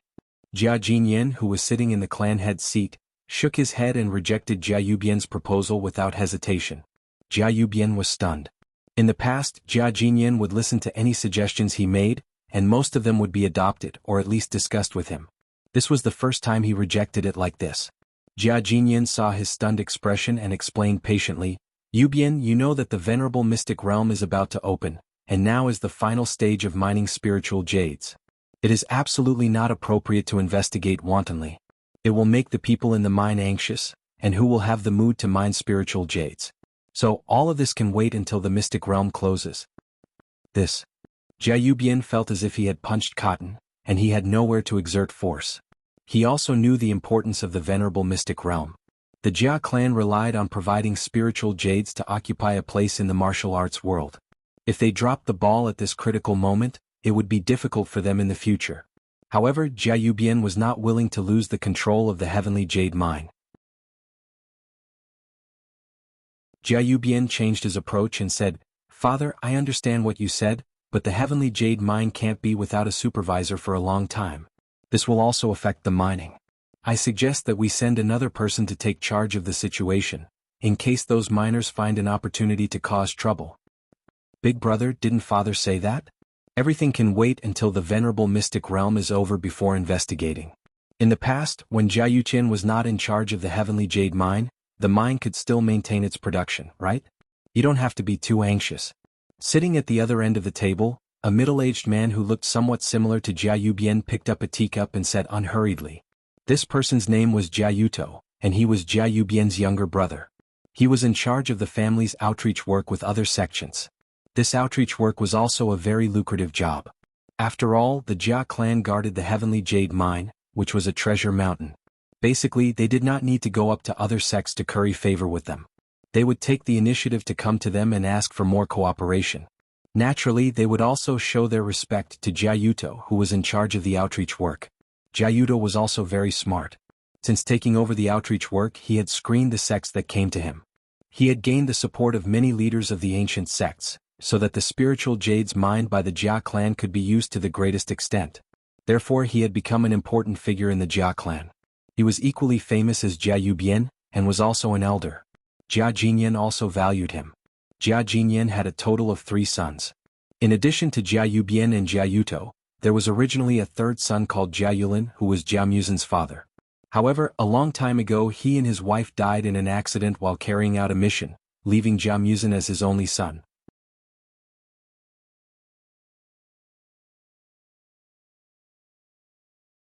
Chapter 10:10. Because of this, Jia Muzin's status in the family plummeted. He was pushed from the core of the family to a collateral relative. As Jia Yulin had always been an upright person with a strong sense of justice, he had offended his 2 elder brothers, Jia Yubian and Jia Yuto. Therefore, many people in the Jia clan guessed in private that it was one of them who had secretly attacked Jia Yulin. At that time, he and his wife had carried out a very simple escort mission. In theory, there should be no danger. Unexpectedly, they were intercepted and killed by a master on the way. That was why both of them lost their lives. At that time Jia Jinyan was extremely angry because of this. He had offered a large reward for the arrest of the murderer. However, there was no clue. In the end, the case was left unsettled, which became a great shame for the Jia family. What, do you know? Those workers are all lowlifes. If there's no one in charge to control them, I reckon that it won't be long before they go on strike and stir up trouble. When that time comes, can you take responsibility? Jia Yubian glared at Jia Yuto. Obviously he was very annoyed by Jia Yuto's indifferent attitude. Humph, if Jia Yuqin was not so black-hearted and bullied the workers all day long, why would they be dissatisfied with the Jia family? Jia Yuto curled his lips. Jia Yubian's eyes widened. When he was about to refute, he saw Jia Yuto gently knock on the table and said calmly, "Brother, don't doubt me. I heard that Jia Yuqian not only embezzled wages and filled his own pockets, but also often ordered his men to abuse the miners. I think those workers have long wanted to rebel." Nonsense. Jia Yubian slammed the table and said loudly, "Jia Yuqin usually follows me. I know best what kind of person he is. You don't need to frame him here." "Brother, why are you so agitated?" Jia Yuto glanced at him coldly.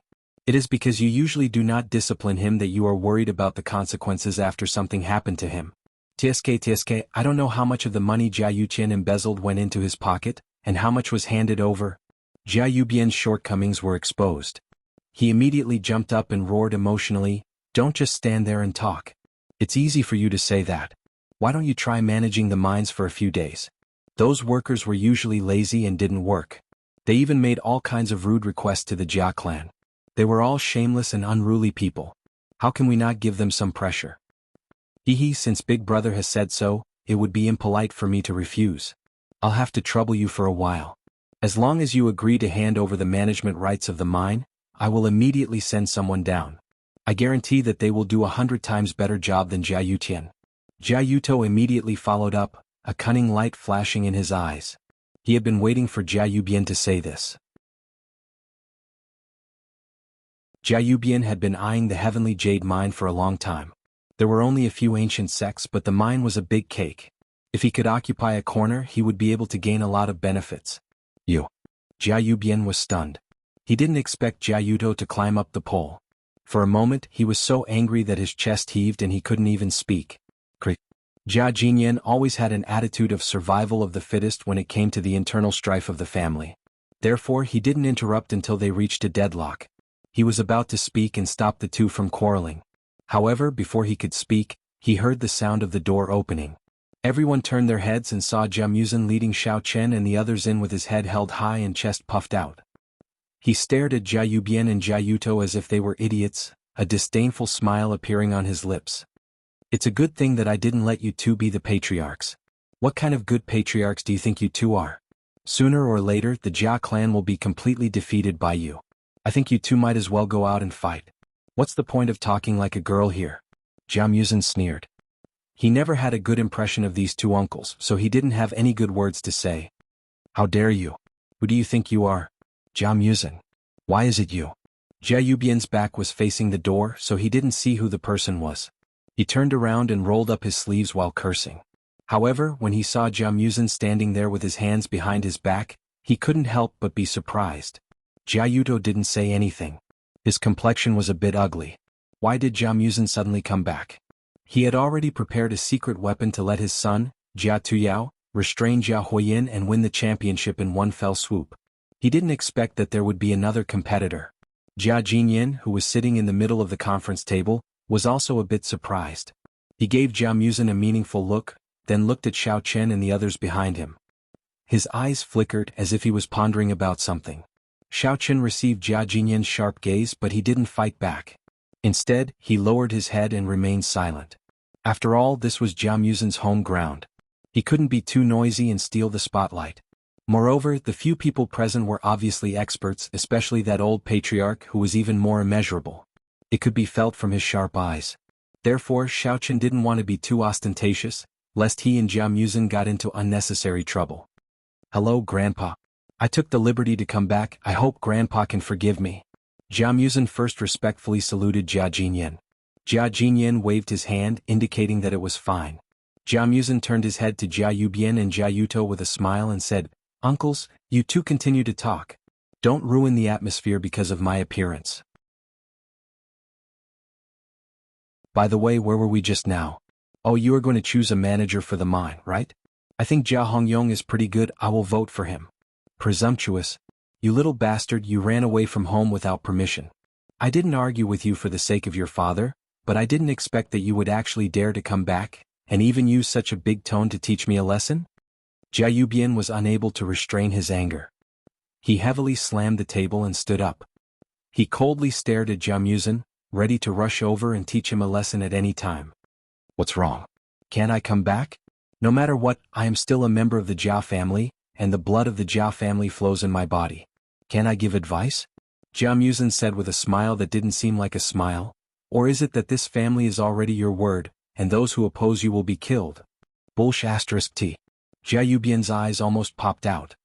He pointed at Jia Muzin and roared, Stop quarreling. Jia Yubian's insults had not yet left his mouth when Jia Jinyan suddenly shouted, Quarreling in the family meeting, where is the propriety? As the current patriarch, Jia Jinyan had always had an extremely high authority, but he rarely got angry. Now that he suddenly exploded, the originally noisy meeting room immediately quieted down.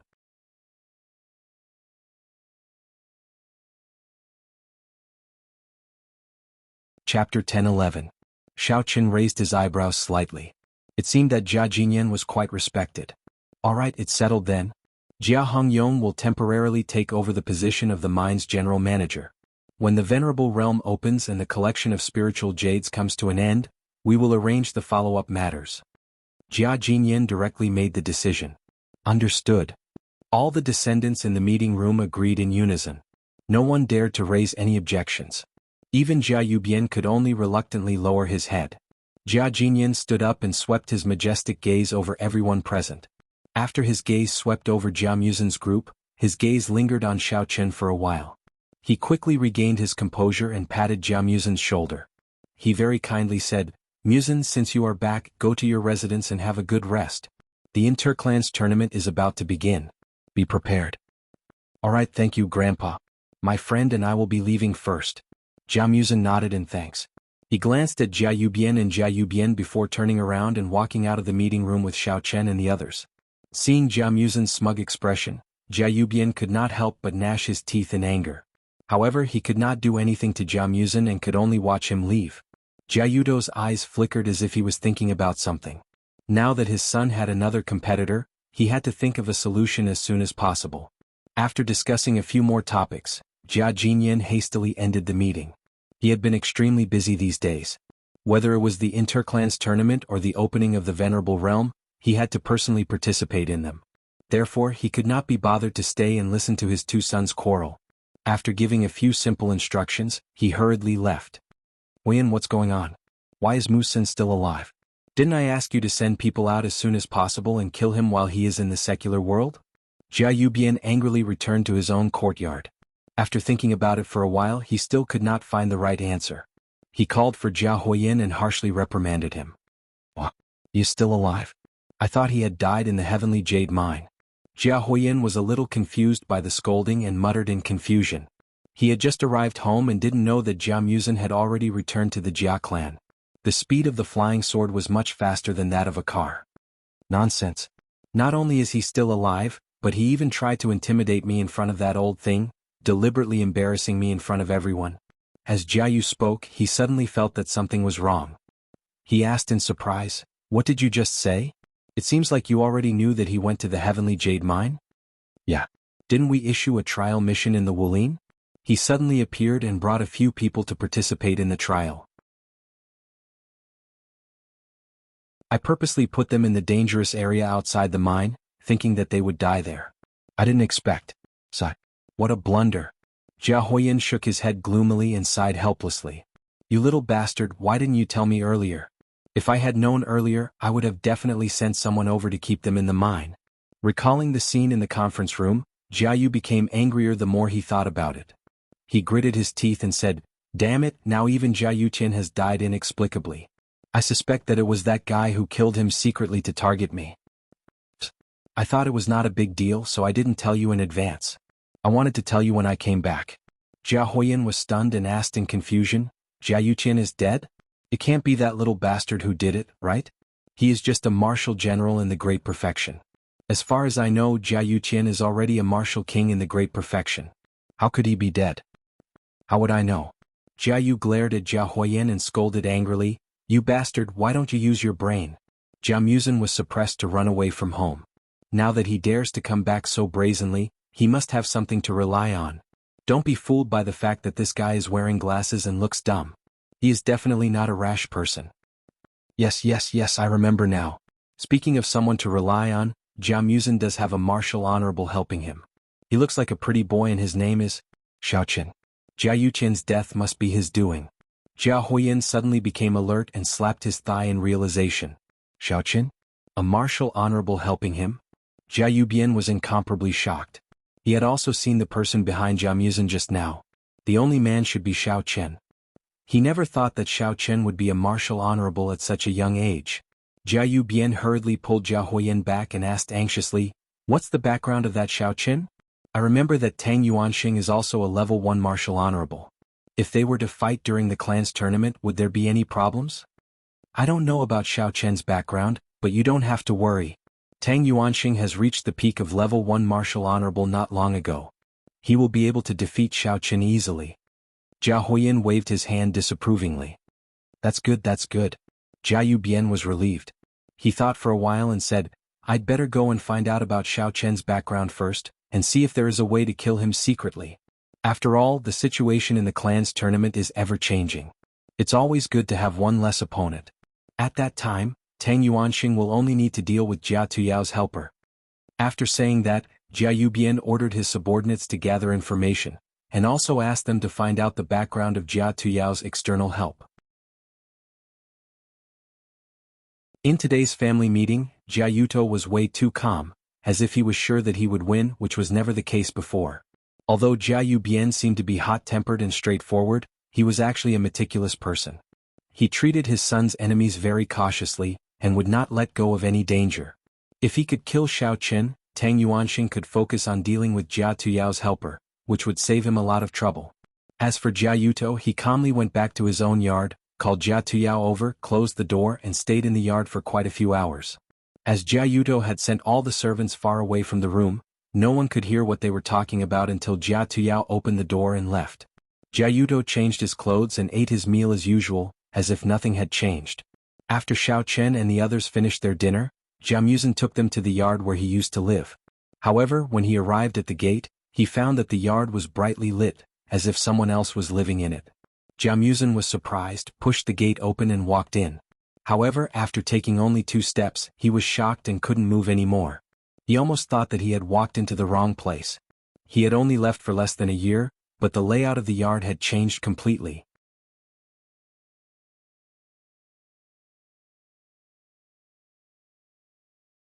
Chapter 10-12. He saw that the plants and herbs he had planted in the garden had all been uprooted and replaced with many unknown gorgeous flowers and plants. The bookshelves in the room had also been moved out and thrown into the corner of the courtyard along with the books. The door of the room facing the courtyard was wide open. The place where the bookshelves had originally been was replaced by a leather sofa. A carefree young man was lying on the sofa. On the other side was a huge round bed. The light was dim and the atmosphere was hazy. It was obvious that it was used to do bad things. "Jia Quiniu? It's actually you? Who allowed you to live here?" Jia Muzin took large strides forward and glared at the young man. His eyes were about to spit fire as he sternly questioned. In fact, Jia Muzin didn't need to ask to know that it was definitely Jia Huiyan's doing. This Jia Quiniu was his errand boy. The core 3 generations of the Jia family were all named with metal, wood, water, fire, and earth. Jia Huiyan and Jia Tuyao were both like this. As for the other branch family members, they were given some insignificant names such as Jia Quiniu, Jia Manu, etc., to show the identity of the Jia family members and distinguish them from each other. Jia Muzin was originally a direct descendant. But because his parents died early, he had no one to help him. That was why he was pushed from the core direct descendant to an errand boy. Although his name didn't change, his treatment was not as good as before. He was always bullied and humiliated by Jia Huiyan. It was truly tragic. This courtyard was originally the place where Jia Muzin's father, Jia Yulin, lived. After the couple passed away, it was inherited to Jia Muzin. The courtyard was quite big and was in line with the standards of a direct descendant. However, after Jia Muzhen left, it was directly occupied by Jia Qunyu. Jia Muzhen's guess was right. Jia Qunyu had been instructed by Jia Huoyan to swagger in. Otherwise, as a branch family member, he wouldn't dare to be so bold. Jia Muzhen. Jia Qunyu was lying on the sofa in a daze. He was startled by the sudden roar. He turned his head and was immediately stunned. "It's me, your grandfather." Jia Muzhen pulled Jia Qunyu up from the sofa and said fiercely. Although Jia Qunyu was somewhat surprised by Jia Muzhen's sudden appearance, he quickly reacted and pretended to be surprised as he mocked. "Oh, I really couldn't tell that our young master Muzhen actually dared to return home? Who was the one who offended young master Huoyan and was tortured to the point where he would rather die than live, running away with his tail between his legs like a dying dog? Now that you've come back so boldly, I really want to know who gave you such courage? Are you not afraid of being stepped on by young master Huoyan? Don't talk nonsense over there. Only the direct descendants of the Jia clan are qualified to live in this courtyard. You're just a lackey. What right do you have to be so carefree here? Get the hell out of here." Jia Muzhen clenched his fists and said angrily. "Ah, did I hear that right? You're really funny. Do you really think you're somebody?" Jia Qingui smiled disdainfully. He stretched out his finger and poked Jia Muzhen's chest, provoking him contemptuously. "You said I'm a lackey? Why don't you look at yourself in the mirror? You're just a little bastard whose parents died. Even if you want to be young Master Huoyan's dog, you're not worthy. I advise you to quickly find young Master Huoyan and plead for leniency. Maybe he'll be merciful and give you a dog kennel to live in. Go f***ck yourself, you big idiot. You really think you're somebody?" Jia Muzhen was about to retort when Xiao Qin, who was standing at the side, could not stand it anymore. He walked in front of Jia Qingui in a few steps and raised his hand to slap him on the head without using any yuan qi. Bang! Jia Qingui was directly sent flying. A scream was stifled in his throat. After spinning 2.5 times in the air, he fell heavily to the ground. The reason why he did not use yuan qi was because Xiao Qin was afraid that he would not be able to control it well. If he was not careful, he would accidentally beat someone to death like he did to Hong Dingrui previously. Normally, it was fine to beat someone to death. However, this was the Jia clan's territory. If he killed a Jia clan disciple, even if it was a branch family member, he would be in big trouble. Therefore, although Xiao Qin attacked in anger, he still held back his strength. Cough, cough, cough. Who the f***ck are you? You dare to hit me? Are you tired of living? Jia Qingui felt dizzy from the slap. He struggled to stand up and coughed out a few mouthfuls of blood. He covered his face and tried to put on a show of bravado. Xiao Qin clapped his hands and slowly walked towards Jia Qingui. Jia Qingui was extremely flustered and kept retreating. He accidentally tripped over the stone steps on the side of the road and fell flat on his back. He did not stand up for a long time. "Didn't you ask just now who gave Jia Muzhen the courage to come back?" Xiao Qin walked in front of Jia Qingui and squatted down. He grabbed his collar and stretched out his hand to slap his cheek. He said coldly, "I don't mind telling you. This young master is the external helper that Jia Muzhen invited. Now you can go tell your dog master because it will be his turn soon." Jia Qingui's body trembled. He was suppressed by Xiao Qin's aura to the point that he could not say a word. He almost rolled his eyes. Xiao Qin released his grip and stood up. He waved his hand at Jia Muzhen and said, "Sorry, I lost control of my temper. I'll leave the rest to you." Jia Muzhen looked at Xiao Qin gratefully. In fact, he knew that Xiao Qin was helping him out of a difficult situation. It had nothing to do with his temper. After taking a few steps forward, Jia Muzhen kicked Jia Qingui out of the door. He said in a cold tone, "Jia Qingui, I'll let you off today. Hurry up and scram. Don't dirty my place again or I'll kill you." Bang! The door closed. Jia Qingui struggled to get up. He stared at the closed door for a long time, but he did not dare to act again. Xiao Qin was too powerful. He was not his opponent at all. The only thing he could do now was to run to Jia Huoyan to complain and let him deal with Jia Muzhen. "Sorry, I've made a fool of myself in front of you." Jia Muzhen shook his head helplessly as he looked at the completely changed room and courtyard. "What nonsense are you saying? Everyone, let's help clean up. I haven't slept in a comfortable bed for several days. I must have a good sleep tonight." Xiao Qin patted Jia Muzhen's shoulder. He smiled as he rolled up his sleeves and took the lead to clean up. "That's right. Sister Saori saw that there's a guest room in the courtyard. Let's clean up the guest room as well. The Jia family is a big family. Even the bed in the guest room is comfortable to sleep in. Tian Saori said excitedly as he ran out of the door. Qing Minjing did not know whether to laugh or cry. She was afraid that Tian Saori would not be able to help and instead cause trouble. She could only bid farewell to Xiao Chen and Jia Muzhen and followed them out.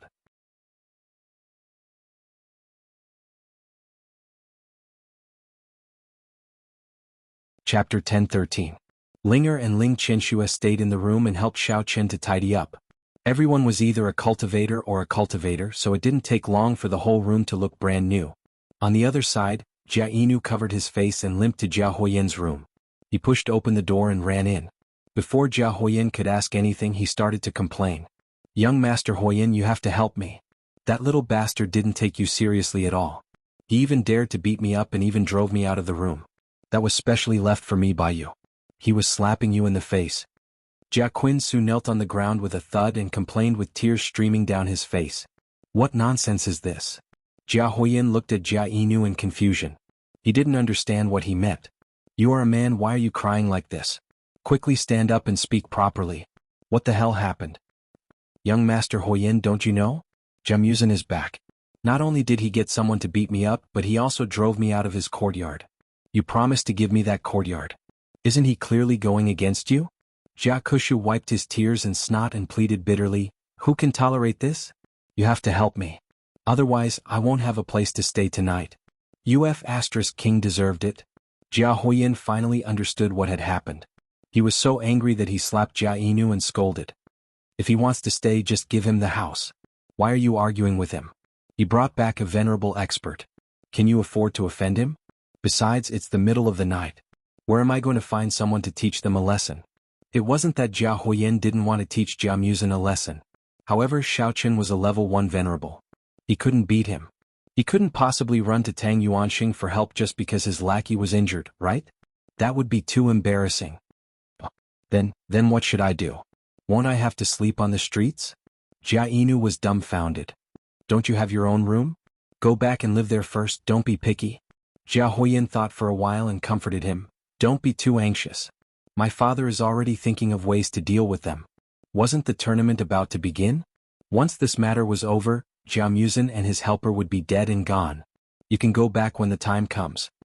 All right, that's the only way." Jia Qinchu was very helpless, but he also knew how to judge the situation. Even his master was enduring silently, so how could he go up and ask for a beating? He could only agree gloomily. After bidding farewell to Jia Huoyan, Jia Kushu helplessly turned around and walked back to his shabby house. His back view was extremely miserable. It was a silent night. The next morning, Xiao Chen and the girls finished their dual cultivation and went to find Jia Muzhen in high spirits to eat breakfast together. Xiao Chen was a little depressed recently. His cultivation level had been stuck at the peak of the Golden Core stage for a long time and he had been unable to break through to the Nascent Soul stage. He didn't know what the problem was. The peak of the Golden Core stage was the level of the Venerable stage. At most, he could fight against an opponent at the peak of the first or second level of the Venerable stage. This meant that his current situation was still a little dangerous. There were many martial arts experts in the inner world. For example, the Jia family's patriarch Jia Jinyan had a profound strength that he couldn't see through. If he was careless and encountered multiple Venerable stage experts, it was very likely that it would be difficult for him to escape. Originally, he hoped that Elder Heaven Ancestor could give him some pointers. However, Xiao Chen tried to call out a few times, but Elder Heaven Ancestor didn't reply at all. He didn't know what he was busy with. In desperation, Xiao Chen could only give up. As Xiao Chen and the others were having breakfast, a Jia clan disciple walked over and said respectfully, "Young Master Mu Sen, please gather in the conference room after you and your external helpers have your breakfast. The Jia clan's patriarch is preparing to announce the rules and events of the upcoming clan tournament." "All right, we'll go now."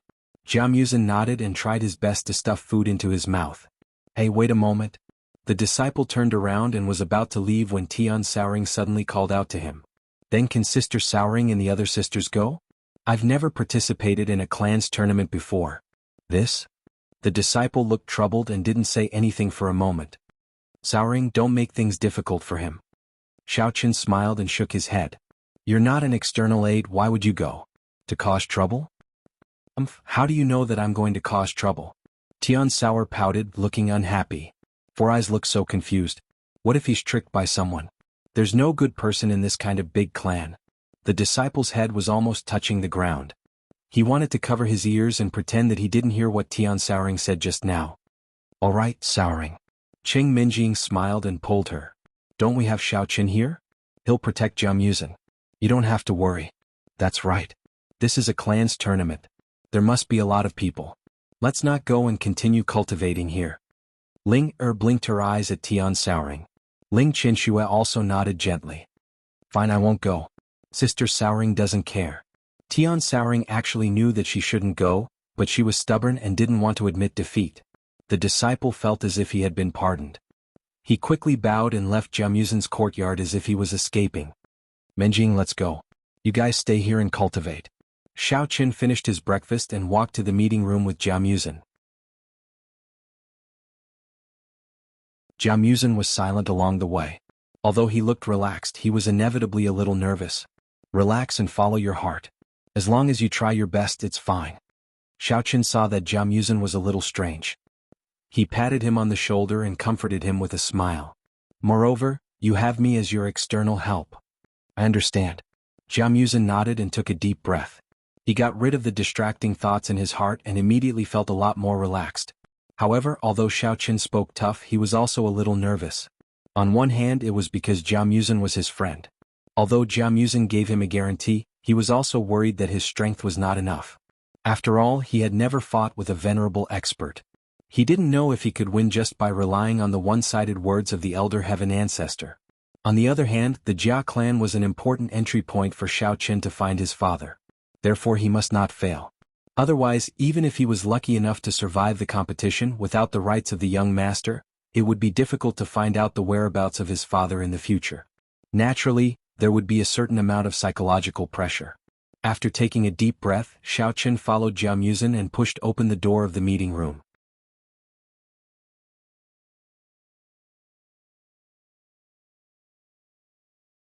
Chapter 10-14. Jianghu discovered that everyone else had arrived, but he was the last to arrive. He felt a bit embarrassed and humbly apologized to Jia Jinyan. Then he silently stood to the side. Since everyone is here, I will briefly say a few words about the family competition that will start tomorrow.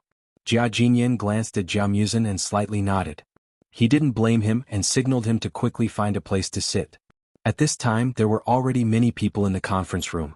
Under the watchful eyes of everyone, Jianghu embarrassedly found 2 seats at the back and sat down with Xiao Qin. Jia Huiyan hatefully glared at Jianghu. Beside him, aside from Jia Yubian, there was also a man with a gloomy face and a sharp nose like an eagle's hook. Presumably, this man was the external helper of the Tang family. On the other hand, Jia Tuyao and Jia Yuto were looking straight ahead, as if they didn't see Jianghu at all. Sitting next to them was a middle-aged man who had his head lowered and didn't say a word. His side profile looked ordinary without any special features. Ordinary people would forget his face after taking a glance at him. There were many people sitting or standing in the conference room. Basically, they were all collateral descendants of the family. Among them, Jia Tsugu had 2 big dark circles under his eyes, and he looked at Jianghu with resentment. Seeing that Jianghu had already sat down, Jia Jinyan looked around the conference room and said in a deep voice, "From tomorrow onwards, the Jia family's family competition will officially start. The whole competition will be divided into 3 rounds, and all of them will be based on the point system. The direct descendant who wins will get 1 point, and the loser will not get any points. The points of the 3 rounds will be added up, and the direct descendant who gets the highest points will become the next successor of the family. The loser will automatically become the next elder." Jia Jinyan unhurriedly took a sip of tea and continued, "In addition, in this competition, the collateral descendants can also participate in challenges. If they win, they will get elder points. The point system is the same as the direct descendants, and the one who gets the highest points will also become the next elder. In this competition, a total of 1 successor of the family and 3 successors of the elders will be selected. Do you all understand?" Everyone present nodded to show that they understood. However, to Jia Jinyan's surprise, someone suddenly raised his right hand, indicating that he had something to say. That person was Jia Huiyan. He stared fiercely at Jianghu, then raised his hand with a dissatisfied look. "Huiyan, what question do you have?" Jia Jinyan was slightly stunned and asked. Could it be that he didn't understand such a simple competition system?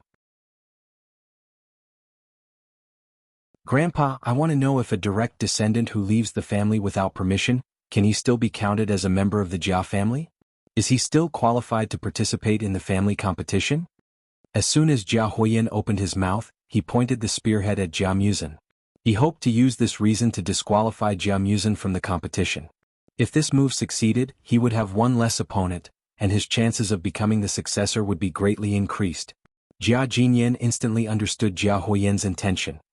He looked at the two of them with a profound look in his eyes and said without any hesitation, as long as his surname is Jia, and the blood of the Jia clan flows in his body, he is naturally a member of the Jia clan. Furthermore, he is qualified to participate in the tournament. Jia Jinyan was not deliberately biased towards Jia Muzin. He also wanted to select the most outstanding person so that he could be at ease in handing over the family. At that time Jia Muzin had left in anger. In fact, Jia Jinyan was a little disappointed. Now that he had returned proudly, he naturally had a strong enough trump card. Since that was the case, why not give him a chance? Huoyan, do you have any other questions? Jia Jinyan asked kindly. This is all. Jia Huoyan clenched his fists and answered unwillingly. Since his grandfather had agreed, then there was no point in pestering him anymore. Otherwise, it would not be good to annoy his grandfather and leave a bad impression. Jia Yuto and Jia Tuyao both threw a scornful glance at Jia Huoyan, then grinned at each other, feeling that Jia Huoyan was a complete idiot. He simply wouldn't ask such a stupid question. If Jia Jinyan didn't agree to Jia Muzin's participation, then he would have already issued an order to Jia Muzin. How could a clown like Jia Huoyan stand up and protest today? Then I will continue. If you have any questions, go through them in your mind. Think about it carefully, then raise your hand and speak. Jia Jinyan was obviously also dissatisfied, so he specifically pointed out this sentence. Jia Huoyan's face turned red and then white. He stared at Jia Muzin with eyes that were almost green. He pushed all the blame to Jia Muzin. If Jia Muzin didn't suddenly come back, my grandfather wouldn't have criticized me. Jia Jinyan continued blandly, the contents of the three competitions are different, and the abilities tested are also different. The specific rules and conditions for winning will be announced before the competition. You need to note that the first two competitions can be participated together with external help. In the third competition, the external help can't interfere. Otherwise, it will be regarded as a forfeit. Everyone nodded and took note of it in their hearts. Many of them began to guess what kind of tests there would be and what kind of competition they would be good at to obtain points in. Ahem. After everyone discussed for a while, Jia Jinyan cleared his throat, and the conference room immediately quieted down. Jia Jinyan took out a name list from his bosom, lowered his head and read, "Next I will announce the name list of the participants. The direct descendants are Jia Huoyan, Jia Tuyao, and Jia Muzin. The collateral descendants are Jia Renzhong, Jia Gaoqi, Jia Shoshi, Jia Shirlei, and Jia Raijing. The above descendants and your external help will depart from the Jia family tomorrow morning at 7 o'clock and head to the Heavenly Jade Mine. The competition will begin at 8 o'clock sharp. The specific details of each competition will be announced before the competition begins. Do you all understand?" Understood. The people whose names were called responded in unison. Good, this family meeting will end here. You all can go back and rest. Rest up and prepare for the upcoming competition. I look forward to your good performance. Jia Jinyan put away the name list, nodded, stood up, and announced the adjournment of the meeting. Then he left the conference room alone. Jia Yubian and Jia Huoyan also stood up and looked at Jia Muzin with ridicule. Their pitiful eyes clearly regarded him as a dead man. Then they swaggered out. Their external help with a hooked nose also left. Jia Kuanggu also followed suit and glared at Jia Muzin, before chasing after Jia Huoyan. Muzin, wait a moment. Jia Muzin pretended to turn a blind eye and was about to leave with Xiao Chen. Suddenly he heard someone call him from behind. He turned around and saw that it was Jia Tuyao. I heard that you found a very powerful external help. No wonder you dare to come back and participate in the competition. Jia Tuyao said as he walked over. With a smile that made people feel as if they were bathing in the spring breeze, he said, "What? Won't you introduce me? Look at you, you still treat me as an outsider, ha."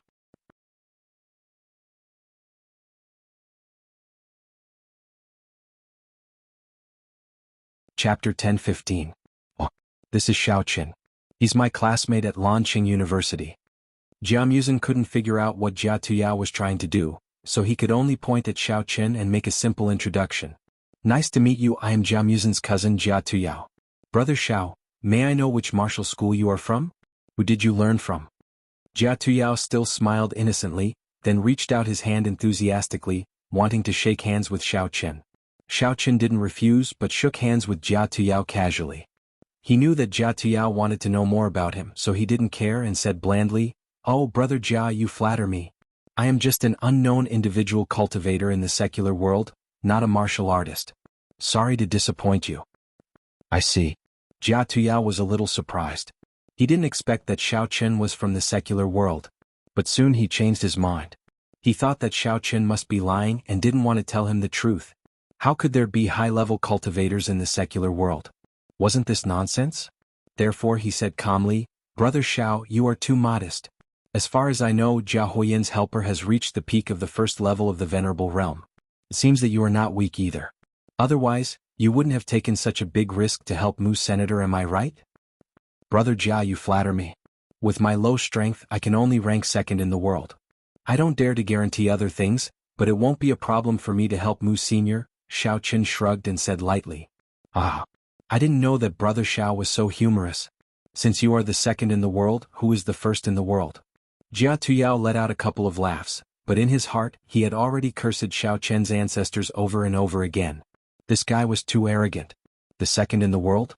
I think you can be ranked second in the world. You are so stupid. Do you still need to ask? Of course, the first in the world is my master.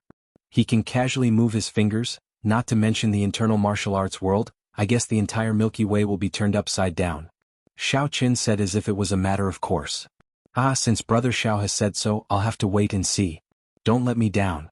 Jia Tuyao finally couldn't keep the friendly expression on his face anymore. He forced a smile and said, originally he planned to look for Jia Muzin to work together and kill Jia Huoyan first. However, after witnessing Xiao Chen's prodigy, he decisively dispelled this thought. Of course, Jia Tuyao didn't have good intentions. He wanted to stand on the same side as Jia Muzin. He just thought that he should buy some people's hearts first, and after he got rid of Jia Huoyan, it would be much easier for him to deal with Jia Muzin. Okay, I see you again tomorrow.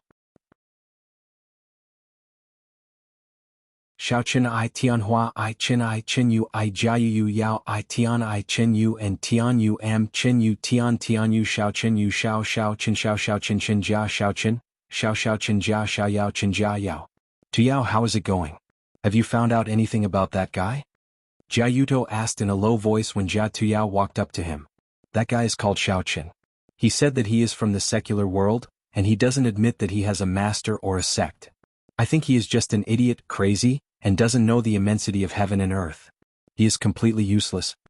Jia Tuyao curled his lips disdainfully. Don't jump to conclusions. Since he is able to participate in the family competition, he is definitely not easy to deal with. Later, I will ask other sects to see if anyone knows that guy surnamed Xiao. Jia Yuto frowned and said with a slight reproach.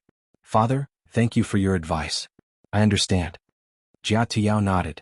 Suddenly, he thought of something. Seeing that there were only 3 of them in the meeting room, he said carefully, Father, since we are going to the Heaven Jade Mine tomorrow, we are going to collect spirit jades, right? This competition seems to be a bit disadvantageous for us. First of all, we don't have any resources, and we are not familiar with the environment of the mine. It seems a bit difficult for us to get the first place. Don't worry, I have already planned it. Jia Yuto said with an evil smile on his face. Tomorrow you find a place to relax. When the time is almost up, ask Bai Songyan to go and directly rob their spirit jades. Anyway, the family leader didn't say that we can't rob others. Originally, Jia Yuto thought that since Jia Yuqian was dead, he could ask one of his subordinates to replace Jia Yuqian and provide spirit jades to Jia Tuyao in the name of discussion. Unfortunately, due to a strange combination of factors, he failed, so he had to think of another way to rob. That's a good idea. At that time, we can rob Jia Huoyan's spirit jades first, then we can rob Jia Muzin's spirit jades as well. That way we will definitely get the first place. Jia Tuyao clapped his hands excitedly. Is it a good idea to rob them directly? What if they find out? Bai Songyan was Jia Tuyao's external help. At this moment he looked a bit hesitant. He was just an external help. If he got into a conflict with other families because of robbing, he might not be able to explain it to them when he returned. Don't worry when you rob with your face covered, who can recognize you? Jiayuto waved his hand and said carelessly, "Just do whatever you want. As long as you can help Tuyao become the family leader, you will definitely get lots of benefits." Jia Tuyao added with an evil smile on his face, "Besides, you look so ordinary, no one can find you in a pile of people. Even if you are found, they won't remember your face and won't know who you are."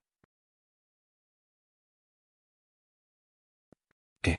I'll do as you say." Bai Songyin thought for a while and felt that what Jiayuto said was reasonable, so he agreed without hesitation. The next day at 8 o'clock in the morning, all the participants gathered outside the Heaven Jade mine on time. Jia Jinyan announced that the competition was indeed to collect spirit jades. After everyone's mining tools were distributed, Jia Jinyan pointed at the tables and chairs by the door, saying that this was a collection point, and everyone could come back at any time to pay the spirit jades and record the result. The competition would end at 6 o'clock in the evening, and the spirit jades would be counted by caddies, and 1 point for every caddy. After everyone understood the rules, following Jia Jinyan's order, everyone rushed into the mine with their equipment and rations, and started the first round of the competition. Jia Huoyin took the lead and entered the mine. He seemed to be quite confident that he could win, as he took Tang Yuanxing and ran towards the west without even looking back. Behind him, Jia Kushi and another disciple of a branch family followed him. Jia Tuyao and Jia Muzhen walked into the mine at the same time. Seeing Jia Huoyin walking towards the west, they glanced at each other. Both were a bit confused. However, Jia Tuyao didn't hesitate either. He took Bai Songyin and the other 2 disciples of a branch family and directly turned around and walked towards the northwest.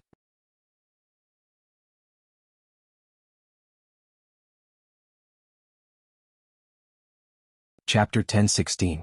In the end, there was only one collateral descendant left. He looked left and right, then chose to leave by himself.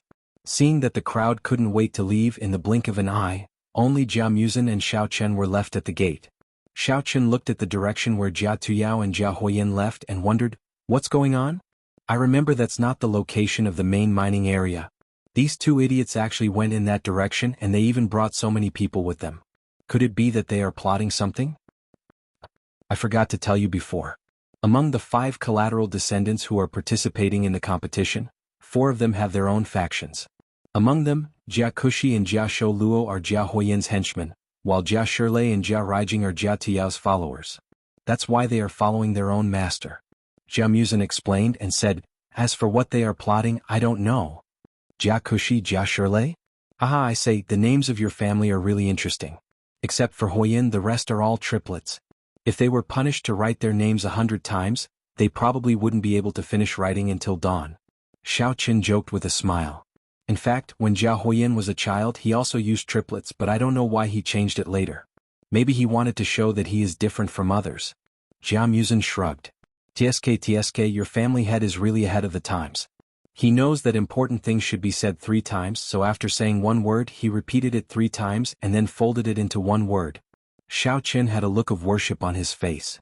"Alright, don't make fun of us." Jia Muzhen smiled bitterly. "Then, the person who just left should be the remaining collateral descendant? What's his name?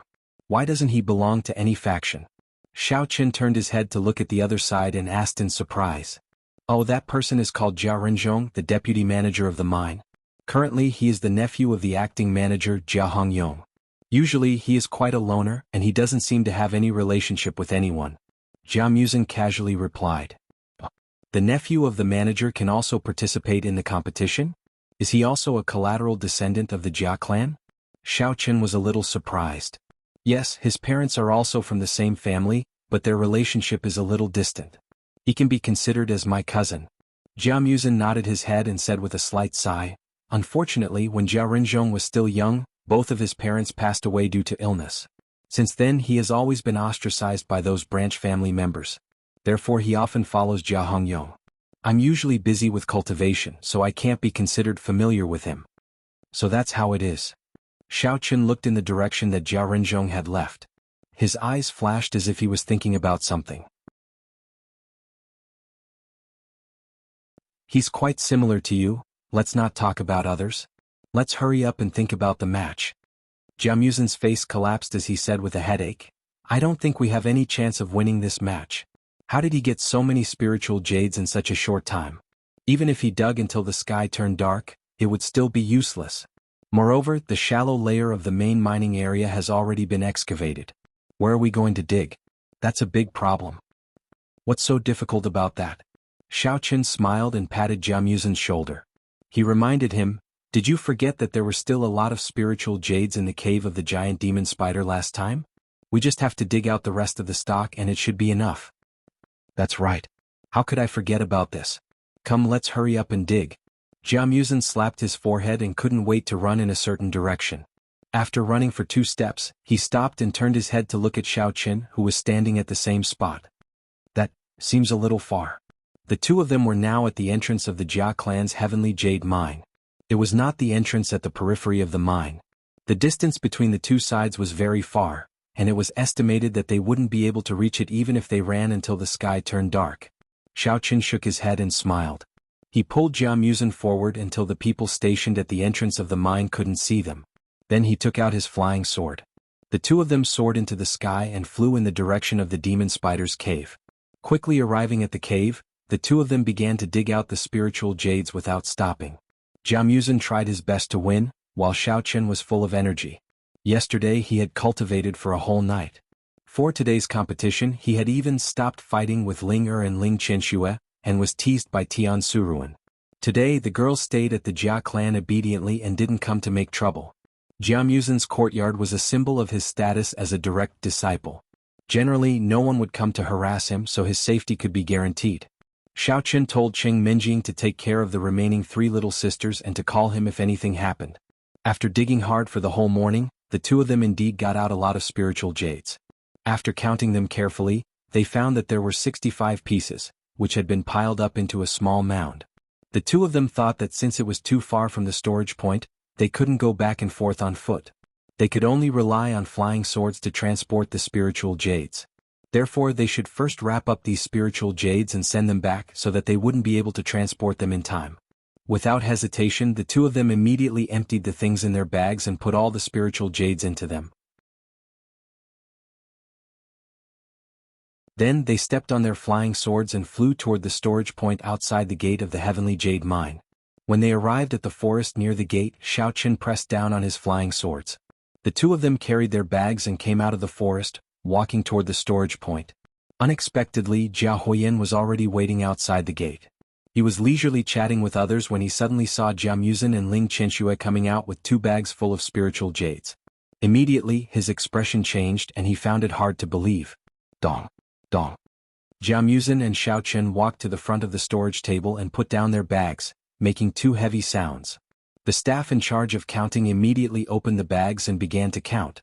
Jia Yuzin currently has 65 spiritual jades. Not long after, the staff reported the number of spiritual jades. Jia Jinyan's eyes flashed and he smiled at Jia Yuzin. He nodded and recorded it on the list. Oh, aren't we going to weigh them? Jia Yuzin asked with a little doubt. First, record the number. Finally, after the end of the competition we will weigh them. The staff replied with a smile. Oh, not bad. Did you two get lucky? You actually dug up so many spiritual jades. Jia Huoyan's originally surprised expression immediately relaxed after hearing the number. He sarcastically said from the side. Jia Yuzin coldly looked at him and didn't reply. Instead, he continued to pack up his bags. Jia Huoyan didn't plan to let him go just like that. He continued to ridicule him with a smile that wasn't a smile. However, compared to the spiritual jades this young master has obtained, it is still far from enough. You two hard-working miners continue to work hard. There are still many spiritual jades inside waiting for you to excavate. Ah.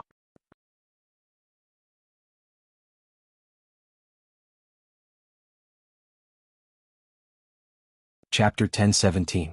When Jia Yuzin heard Jia Huoyan's mockery, he subconsciously looked at the registration form. He discovered that Jia Huoyan's column in front of him had 67 written on it. You dug out 67 pieces of spiritual jades? Jia Yuzin was very shocked. He and Xiao Qin had been busy for an entire morning. They had turned the entire cave upside down, and they had only found 65 pieces of spiritual jade. This Jia Huoyan seemed to have arrived a long time ago and he actually had 2 more than them. It's just 2 more pieces. Why are you so cocky? Xiao Qin looked at Jia Huoyan in disdain. I can find 2 pieces just by looking around on the ground. Have you become stupid from exhaustion? What do you know? The best is yet to come. Jia Huiyan proudly shook his head. He raised his nose and said, "Didn't you guys notice that I'm missing a person? Isn't it just missing a foreign aid? I think he died of exhaustion on the road." Xiao Qin rolled his eyes. Jia Huiyan stood there alone. He didn't know what kind of intelligence he was showing off. Diske, I don't mind telling you. My foreign aid is still digging out spiritual jades. I estimate there's still about 100 pieces. Jia Huiyan proudly said, "All right, I can't be bothered to chat with you idiots. I'll go and help him. You guys can continue to stare blankly here. In any case, the first place doesn't have much to do with you guys." "Oh, it's only 100 pieces and you're already so cocky. You really don't have any future prospects. I forgot to tell you. Actually, we also have a few hundred pieces that we haven't dug out. These 65 pieces are only a part of it." As soon as Jia Huiyan's voice fell, Xiao Qin immediately retorted, "Ah. Continue pretending. You too trash. If you can really beat this young master, then I'll eat all the spiritual jades that you took out." Jia Huiyan looked up to the sky and laughed. He snorted at Xiao Qin's words. He felt that this guy was simply putting up a front. What few hundred pieces of spiritual jades? If he could really take them out, why would he be standing there in a daze? 65 was probably their limit. "Oh, that's what you said. If you can't eat it, I'll stuff it into your ass." Xiao Qin sneered. Jia Huiyan was startled for a moment, then immediately determined that he was still bluffing and wanted to scare him. He waved his hand disapprovingly and said, "You can continue to stand here and brag, this young master is leaving." After saying that, he turned around and left. Xiao Qin disapprovingly curled his lips and winked at Jianghu. "Mu Sin, let's go and take out the rest of the spirit jades. All right, buy a bottle of ketchup or chili sauce. Don't let young Master Huiyan think the taste is too bland and shamelessly say that he can't eat it." Jianghu stared blankly for a moment before gritting his teeth and nodding his head. He then followed Xiao Qin into the mine and walked towards the forest they had come from. Along the way, neither of them spoke. It was only after they had walked a few hundred meters and entered the forest that Jianghu turned to Xiao Qin and said, "Forget it, Xiao Qin. Let's admit defeat this time. Where are we going to get a few hundred pieces of spirit jades in just half a day? Don't worry, there are still 2 more matches, we still have a chance." "Why are you so pessimistic?" Xiao Qin did not have Jianghu's dispirited feeling at all. He very naturally said, "Why don't we go to the main mining area to get the spirit jades?" Main mining area? Jianghu did not react for a moment and asked in surprise, "How can there be spirit jades in the main mining area? The surface layer has already been mined out by the miners. The deeper layer is very difficult to find, even more troublesome than the demon spider cave. Why do we have to mine it ourselves?" Xiao Qin analyzed with a smile. "Didn't that Jia Hongyong fawn over you? Let's go directly to him. Although we might not get a few hundred pieces, it doesn't matter how much we get. We won't lose so badly, don't you think so?" He probably won't agree, right? After all, those are the Jia family's resources. Without the family head's order, he can't arbitrarily transfer them. Jianghu repeatedly waved his hand. "Otherwise, if someone accidentally finds out, he will definitely be expelled from the Jia family." Jianghu did not want to cause Jia Hongyong to bear the family law just because he wanted to fight for the successor. This was not his style of doing things. "Why are you so stubborn? If you can win the match, you can smoothly become the family head. Then how can he be considered as arbitrarily transferring? It should be considered as having been authorized by the family head to use the spirit jades." Xiao Qin patiently guided him. Jianghu was stunned. It sounded like what he said was very reasonable. I was actually speechless, but I still felt that something was not quite right. Xiao Qin simply took out his flying sword and directly pulled Jianghu onto it. He hurriedly said, "There's no time to lose, let's set off now." "Wait." Before Jianghu could refuse, Xiao Qin rode the flying sword and soared into the sky. With a whoosh sound, it broke through the air in the direction of the main mining area. Jia Huiyan had just walked a few steps when he wanted to look back to see if Jianghu and the others had already left. He found that only Jia Jinyan and the stocktaker were left at the entrance of the mining area. Feeling bored, he touched his nose and turned his head. At the moment he turned his head, he suddenly saw a flash of light in the sky. He could not help but exclaim, "Holy crap! I can actually see a meteor in broad daylight." The flying sword, which was mistaken for a meteor, quickly disappeared into the distance. Jia Huiyan was puzzled when his phone suddenly rang. He took it out and looked at the number. Seeing that it was one of his people, he pressed the answer button. "Hello, where are you? What are you dawdling about?" "Young Master Huoyin, Hand Puppet and I are already on the way. You should first find a place to rest for a while. I estimate that we will arrive in less than half an hour." On the other end of the phone, Jia Jinyu's flattering voice was heard. "Got it. Then when you are about to reach the main gate, give me a call. I will find a place nearby to sleep for a while." Jia Huoyin hung up the phone and found a shady place where Jia Jinyan could not see. He brushed off the dust and lay down. He stretched his body comfortably and closed his eyes. Not long after, he fell asleep. Jia Jinyu put away his phone and said to Jia Jinyu, "Our young Master Huoyin is still the best. He quietly organized so many people to dig for spiritual jades and surpassed others in minutes. It seems that we followed the right person." Jia Jinyu pushed the cart with both hands and said proudly, "Isn't that so? Those fools who came to participate in the trial were also very easy to deceive. We just gave them some benefits and they got the spiritual jades. They were even grateful to us. I think that the successor of the patriarch this time is none other than young Master Huoyin." Jia Jinyu looked at the 3 bulging bags on the cart and sighed sincerely, "Of course.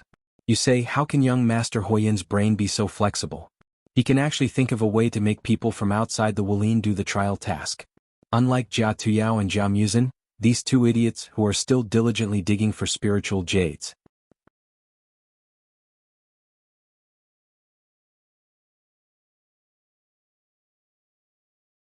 Chapter 10:18. "You 2 little bastards, stop right there."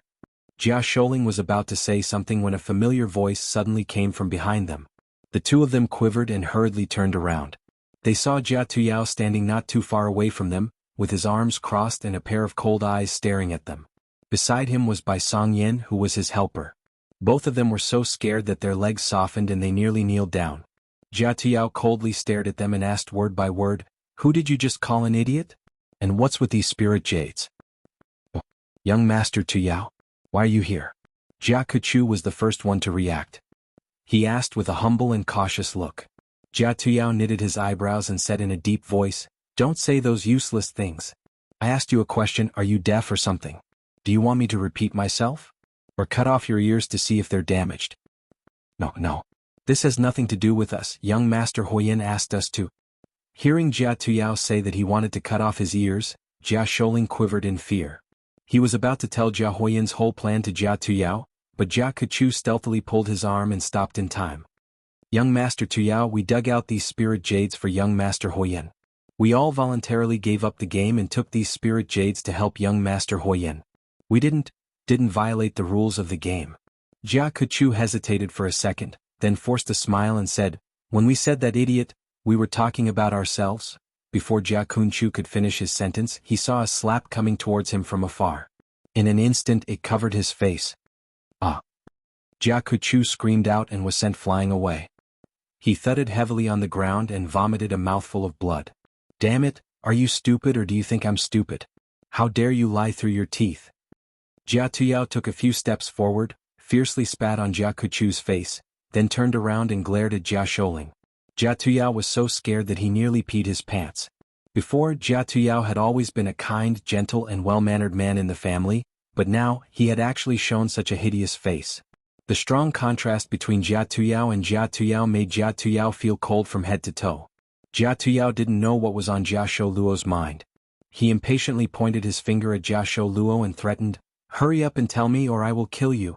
Then you'll go to grandfather and complain about it. Not only will you not die unjustly but your entire family will also die."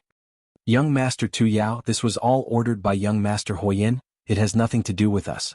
Here's the thing." Jia Sholuo told Ji Hao everything in detail with a sobbing tone. As it turned out, the trial mission that brought Jia Muzin, Shao Qin, and the others into the inner martial arts world was organized by Jia Yubian and Jia Huoyin. As an elder of the family, Jia Yubian had learned about the contents of the family competition in advance through various channels. Therefore he organized this trial mission, which involved collecting spirit jades, in order to take all the spirit jades dug out by those cultivators from the outer martial arts world and the secular world, and take them as his own. Because he was the one who had the final say in the Heaven Jade mine, no one would doubt him, and Jia Huoyin could also prepare enough spirit jades in advance.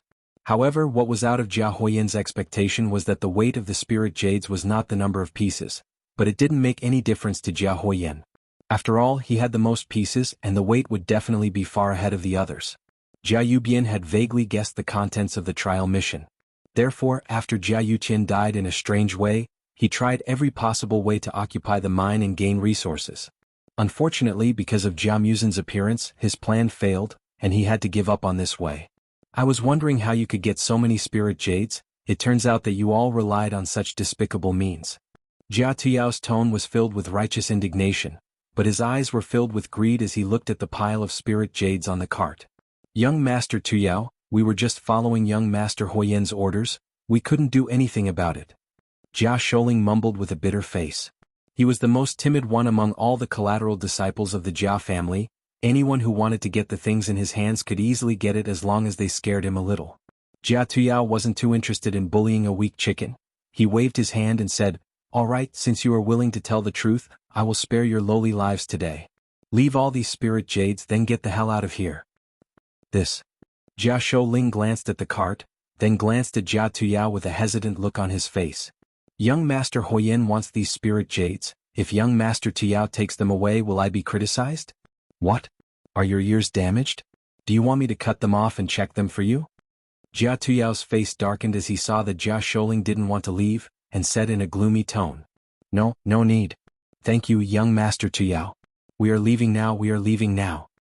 Jia Shouling trembled once again, shook his head, thanked Jia Tuyao, and hurriedly held Jia Kunchu up from the ground, then dragged him and staggered away. After Jia Tuyao and Jia Tuyao disappeared in the distance, Jia Tuyao's gloomy face turned bright again, and he happily started checking the spirit jades in the cart. At this moment he was so happy. This time he had not only caught Jia Huoyan's weakness, but also obtained so many spirit jades. It seemed that he didn't need to rob Jia Muzin anymore.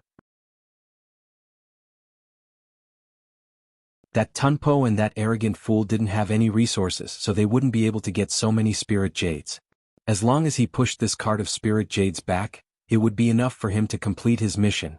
Tuyao, just now we didn't wear masks and rob Jia Huoyan's subordinate, isn't that a bit inappropriate? What if he goes to the head of the family to complain about us? Will we be disqualified? Seeing that Jia Tuyao had finished checking the spirit jades and was excitedly pulling the cart by himself, Bai Songyan immediately walked over to help, but still asked worriedly. Would he dare? Jia Tuyao curled his lips disdainfully and said, he got these spirit jades by duping others. Unless he's an idiot and wants to be punished on purpose, he will definitely keep his mouth shut. Originally, Jia Tuyao was supposed to wear a mask, but when he was hiding in the rear, he noticed that there was something wrong with the conversation between Jia Kunchu and Jia Shouling, therefore he decided to just rob them. Bai Songyan was suddenly enlightened, and a relieved smile appeared on his face. You're right, it seems that we will definitely win this round. Jia Tuyao nodded and said, let's go find Jia Shirlei and Jia Raijing first, then calculate the number of spirit jades we've collected, then we can go and get our points. After that, the two stopped chatting and focused on pulling the cart, heading towards the pre-agreed place. Jia Huoyan slept under the shade of a tree for a few hours. The sunlight peeking through the leaves had gradually turned to the west, and in the blink of an eye, it was nearly 6 o'clock in the evening, but Jia Kunchu and Jia Shouling were still nowhere to be seen.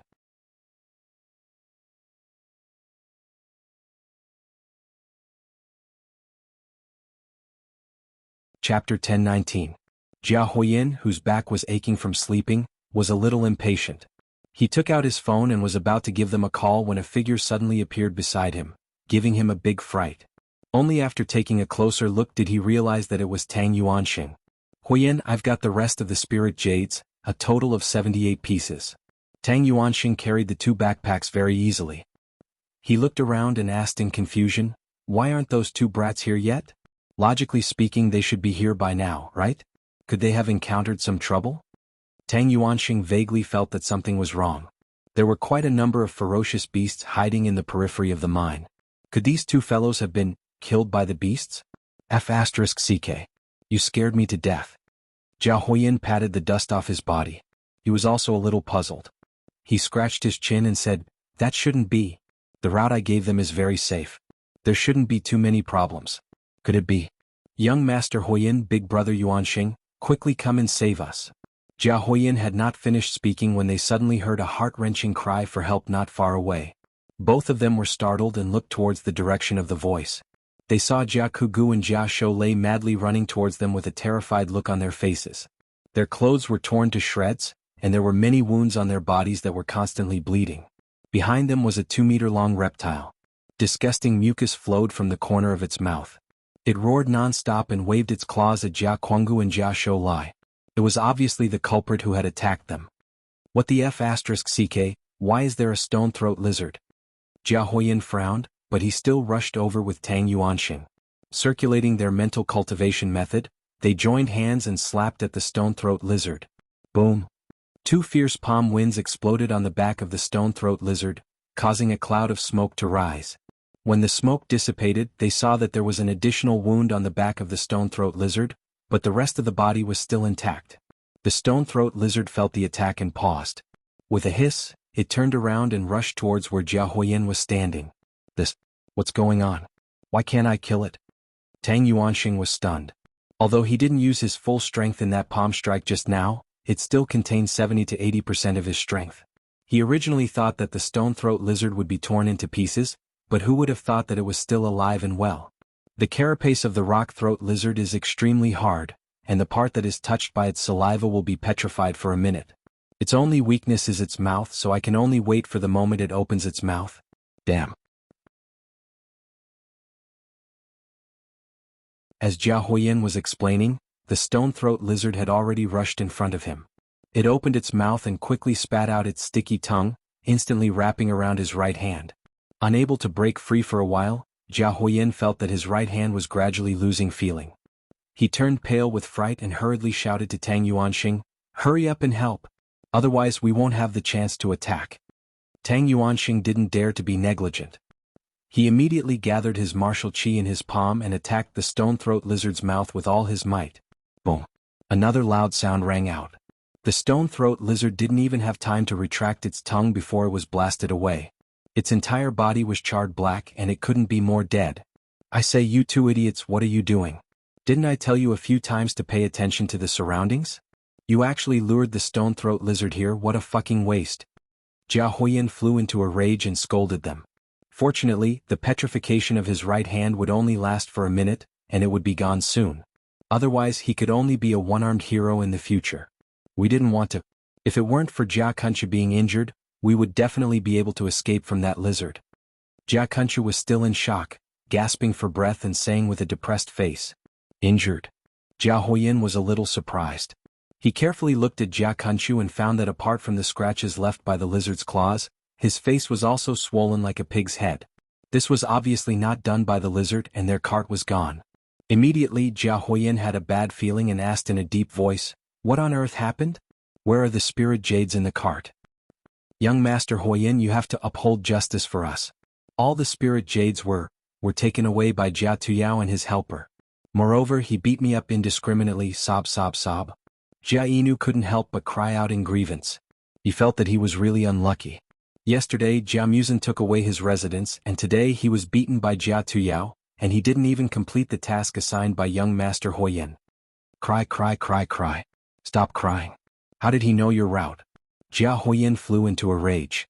Suddenly he rolled his eyes, pointed at the two people and roared, "You two bastards, you didn't collude with him, did you? Otherwise, how could it be so coincidental?" "I'm innocent, young Master Huiyin. We don't know how we were targeted by Jia Tuyao. When we were pushing the spirit jades back, he suddenly appeared and then..." Jia Kunchu said with a sad face, describing what had happened just now. "CK. You handed over the spirit jades, that's fine, but you actually betrayed me?" Jia Huiyin trembled in anger. He rolled up his sleeves and was about to rush over and teach Jia Kunchu and Jia Kunchu a lesson, but he was stopped by Tang Yuanxing. "Young Master Huiyin, don't be impulsive. We have to get to the gate of the mine as soon as possible. Maybe we can get the spirit jades back.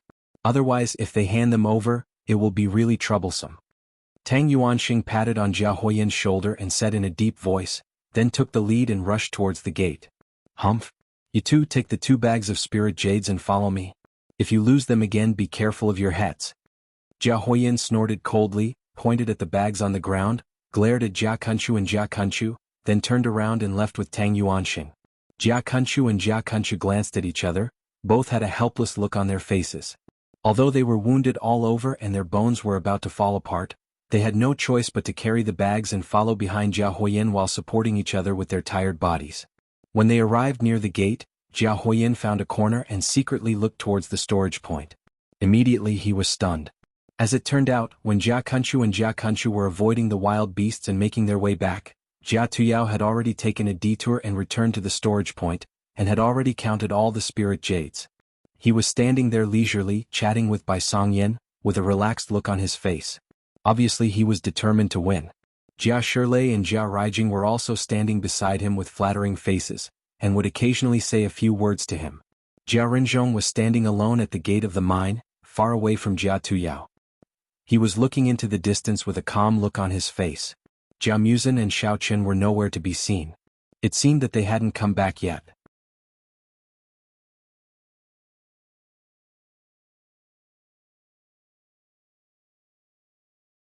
Chapter 1020. Jia Huoyin was so angry that he gnashed his teeth. Although he was itching to rush up and give Jia Tuyao a good beating, he had no choice but to swallow his anger. Moreover, it was getting late and the deadline for the competition was approaching. Therefore, he had no choice but to drag Tang Yuanxing and his two subordinates towards the storage area, whose face was gloomy. "Ah, isn't this Huoyin? Why are you all covered in dirt?" Seeing them, Jia Tuyao walked up with a bright smile. But he saw Jia Kushu and Jia Shouchu standing there with wounds all over their bodies. Although Jia Tuyao was a bit confused, he still took out a bottle of healing ointment from his pocket, handed it over and said in a friendly tone, Come, put this bottle of ointment on your wounds. This is my usual healing ointment, it's very effective. I guarantee that your wounds will be healed immediately." "No. It's okay, they're all skin wounds. How can we waste young Master Tuyao's precious ointment? We just need to go back and take a rest." Jia Kushu hurriedly waved his hands with a trace of fear on his face. He even wanted to take a few big steps back and pretend that he didn't understand Huoyan's words. He didn't want to have anything to do with Jia Tuyao. How could he dare to take that bottle of ointment? "Kushu, look at you, I don't like what you just said. We're all from the Jia family, I told you to take it, so just take it. Why are you still treating me like a stranger?" Jia Tuyao took a few steps forward, forcibly shoved the bottle of ointment into Jia Kushu's hand, then turned around and said to Jia Huoyin with a gentle smile, "Brother Huoyin, look at you, you must have gained quite a lot. There must be hundreds of spirit jades in here, right?" Looking at the two large bags held in Jia Kushu's hands, which were faintly glowing with the light of spirit jades, Jia Tuyao was indeed a bit surprised. He thought that he had robbed a whole cart of spirit jades from Jia Huoyin, which meant that he would definitely lose this competition. He never thought that Jia Huoyin had so many spirit jades. "Hee, not much, I'm not as capable as you are." Jia Huoyin threw a glance at Jia Tuyao, sneered and said in a weird tone, "You don't need to do anything, you just need to move your fingers and you can get spirit jades. You're indeed a wolf in sheep's clothing. I admire you more and more." "Ah, same here. We're pretty much the same, so let's not talk about each other." Jia Tuyao didn't bother to deny it and responded with a fake smile. The competition for the position of the family leader had always been a competition of one party or the other. Normally, in the family, Jia Tuyao could hide his true identity and pretend to be weak, but in this kind of situation where he had to fight against the family leader for real, Jia Tuyao didn't need to pretend anymore. Jia Huoyin snorted, no longer paying any attention to Jia Tuyao. He took the two bags of spirit jades from Jia Kushi's hand and put them on the table in the storage area. Jia Huoyin has handed over 78 pieces of spiritual jade. After the counting was done, the counting staff recorded everything on the form and carefully checked it again. After that, he handed the form to Jia Jinyan and reported, "So far, Jia Huoyin has obtained 145 pieces of spirit jades, Jia Tuyao has 142 pieces of spirit jades, Jia Muzin has 65 pieces of spirit jades, and Jia Rinzhong has 4 pieces of spirit jades. Patriarch, please have a look."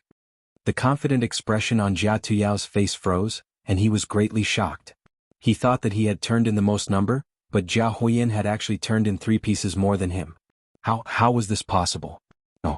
Soon, Jia Tuyao realized that Jia Huoyin must have turned in the spiritual jade this morning. And that Jia Muzin, who had been missing for a long time, had also turned in 65 pieces, hadn't he? He must have turned in the spiritual jade this morning as well. Damn it, this time he had really miscalculated. Was he going to miss the first place with a gap of 3 pieces of spirit jades? Looking at Jia Tuyao's face changing from red to pale, Jia Huiyin felt as happy as drinking iced water in the dog days of summer. He was so proud that he could almost fly to the sky. Jia Huiyin was about to open his mouth to mock Jia Jinyan, but Jia Jinyan spoke first. Oh! Other than the direct descendants in Jia Renzhong, the other branch descendants did not even manage to collect a single piece of spiritual jade? After Jia Jinyan finished looking at the form, he swept his gaze across the 4 branch descendants in front of him and asked in a flat tone. No. Jia Kushi, Jia Sholu, Jia Shirlei, and Jia Raijing hesitated for a second, then answered together. They all lowered their heads in embarrassment. You have to work hard in the next round. Jia Jinyan was not stupid. His mind was as clear as a mirror. Of course, he knew that these 4 collateral descendants had turned in all the spirit jades they had collected to Jia Huiyin and Jia Tuyao. Although he was a little displeased, he didn't say anything. Instead, he slightly sighed. After all, being able to subdue the collateral descendants could be counted as a kind of ability, but it was a little disgraceful. Jia Kushi and the other 4 disciples responded together, then cast their jealous and hateful glances at Jia Renzhong. The 4 of them either didn't collect any spirit jades themselves, or they had given all the spirit jades they had collected to their boss. Therefore they didn't have a single piece. This Jia Renzhong had spent a whole day to collect only 4 pieces of spirit jades, but he had actually become the first place among the collateral descendants. What a lucky bastard. Jia Renzhong didn't notice the hostile glances from the others. He still calmly looked in front of him. He had been bullied so many times that this kind of glare was nothing to him. Reporting to Patriarch, there are only 5 minutes left before the competition ends. Do you think we should first count the weight of the spirit jades obtained by the young masters? The tallying staff finished reporting the numbers, raised his hand to look at his watch and asked respectfully. Oh, no hurry, wait until Musin arrives. Jia Jinyan said unhurriedly, then slightly closed his eyes as if he was thinking about something. Jia Musin, this kid, said that he still has hundreds of spirit jades that he hasn't taken out. It's almost time, why can't I see a shadow of him? Could it be that he can't take out the spirit jades and is afraid of losing face in front of us, so he ran away like last time? Jia Huiyin was in a good mood. He crossed his arms in front of his chest and sneered proudly. In Jia Huiyin's eyes, this game was already as easy as pinching a snail with 3 fingers and he was sure to win. No matter how hard he tried to calculate the weight, his 145 pieces of spirit jades were obviously heavier than Jia Tuyao's. And that guy named Xiaoqin, he actually said that he wanted to buy some ketchup and chili sauce. He thought that he was so awesome and almost scared me to death. In the end, didn't I still get the first place? They are really 2 big idiots. Jia Quanchu and Jia Shoulai immediately laughed. Just when they were about to flatter Jia Huiyin, a familiar voice suddenly sounded from behind. Kid, what are you blindly talking about? Who is running away? Jia Huiyin was still immersed in the joy of victory. He was surprised when he heard the voice. He looked back and saw Xiaoqin and Jia Musin walking back from afar with their backpacks on their backs. Those words were said by Xiaoqin.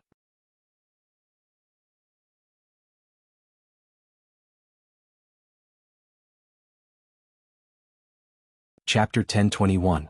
Yo, you 2 still dare to come back? Did you not find any spiritual jades and found a pile of stones to make up the numbers? Jia Huiyin immediately retorted sarcastically. Jia Musin glanced at Jia Huiyin and did not argue with him. He directly handed the backpack to the tallying staff and then apologetically said to Jia Jinyan, Grandpa, I'm sorry we came back too late and made you wait for so long. No problem, the time is just right, we can start counting now. Jia Jinyan waved his hand. The tallying staff carefully counted the number of spiritual jades in the backpack and looked at Jia Musin with some surprise. He picked up a pen and filled in the form a few times, then reported, Jia Musin turned in 98 spiritual jades this time. Adding the 65 from before, there is a total of 163 spiritual jades. As expected. What? This is impossible. How can he have so many spiritual jades? You must have counted incorrectly. Jia Huiyin was about to ridicule a few more times, but the words got stuck in his throat. He was so surprised that he could not even close his mouth. He quickly ran over and snatched Jia Musin's backpack from the tallying staff, intending to personally count it again. Young Master Huiyin, I have already counted 3 times, there is no way I would have counted incorrectly. Furthermore, what you are doing is against the rules. Please bring the backpack over, I will start measuring the spiritual jades. The tallying staff was somewhat dissatisfied. He was Jia Jinyan's trusted aide and did not need to give Jia Huiyan any face, so his words were very impolite. There are really 98. Jia Huiyan was very puzzled and muttered. He slowly took Jia Muzin's backpack and walked over. However, he quickly discovered something wrong when he opened the backpack's zipper. Ah, Jia Muzin, you are really good. Jia Huiyan quickly took out a spiritual jade from the backpack and raised it up with a laugh. I was wondering how such a small backpack could hold so many spiritual jades. Turns out they are all defective goods. Look, this spiritual jade is only a little bigger than a ping-pong ball. You still have the nerve to turn in this kind of trash? I really have to give it to you. Jia Huiyan threw away Jia Muzin's backpack and ran over to his own backpack. He took out another spiritual jade and raised it in his hand. Look at mine. This size, this appearance, and the light emitted by the spiritual jades. Every single one of them surpasses your trash spiritual jades. What was the use of numbers? Do you think we're comparing weight? What are you showing off for? It hasn't even been weighed yet, so how do you know that my spiritual jade isn't as heavy as yours? Hurry up and put it down. Don't waste everyone's time, we're all waiting to go home for dinner. Jia Muzin snatched his spiritual jade and put it back into his backpack. Musin, Big Brother Huiyan's temper is just like that. Don't take it to heart. Jia Tuyao patted Jia Muzin's shoulder. He also thought that Jia Muzin's spirit jade looked small and shriveled, and would definitely lose in weight. Therefore he pretended to be kind and comforted Jia Muzin. Yo Xiaoqin, aren't you guys too useless? After attacking Jia Muzin, Jia Huiyan turned his head to look at Xiaoqin. He did not let up and provoked him. After wasting so much time, you only took out this kind of inferior product. You even said that you want me to admit defeat and eat spiritual jades. Your face is really big. Can't you speak properly? Why did he spray so much saliva? Did you know that it almost stuck to my face? Xiaoqin glared at Jia Huiyan, walked to the table lazily, took out a few bottles and jars, placed them on the table and sneered, "Look carefully, don't say that we didn't take care of you. These are all prepared for you. After weighing, remember to eat all of our spiritual jades." Ah. Jia Huiyan glanced at the table and found that there were actually all kinds of sauces on the table. He almost burst out laughing.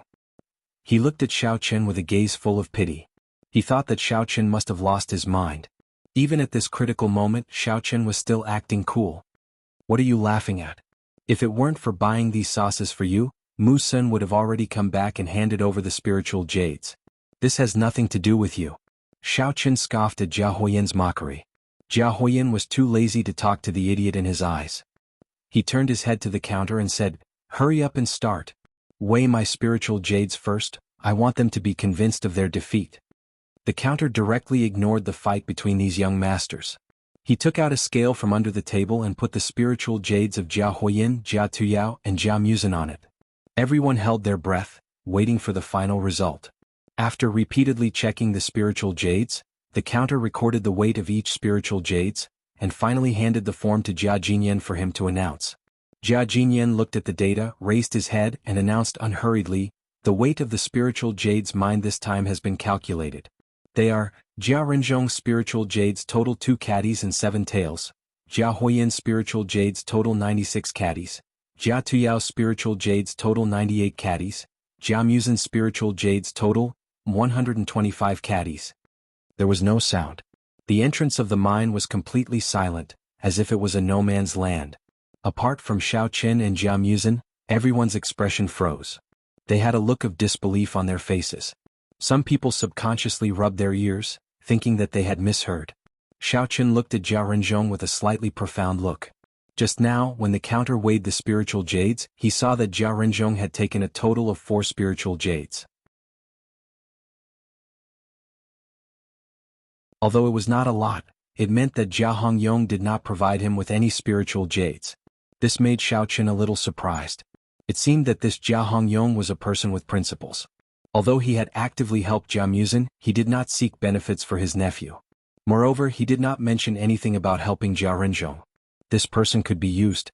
Jia Jinyan paused for a moment and then said, "I hereby announce that in the first round of the family competition, the collateral family's winner is Jia Renzhong, and the direct family's winner is Jia Muzin." Xiaoqin glanced at Jia Renzhong again and found that his expression was calm. He did not seem to be wild with joy because he had won with only 4 spiritual jades. Xiaochen couldn't help but look at Jia Renzhong in a higher light. It seemed that this guy's willpower was quite firm. He was indeed a good seedling. Impossible. Absolutely impossible. There must have been an error in the measurement. My spiritual jades are so big, how could they be lighter than those ping-pong balls? Jia Huoyan's body trembled and he finally recovered. He was so angry that he roared loudly at the counter. At this time the crowd also started to clamor, and one after another they expressed their disbelief. Jia Kusi and Jia Shole also echoed, and insisted that Jia Huoyan's spiritual jade should be the heaviest. Jia Renzhong still stood far away, and looked at the group of collateral family disciples with slight disdain. When Jia Huoyan heard that there were people supporting him, his courage grew and he fiercely roared, "There must be a problem here, I want to weigh it again."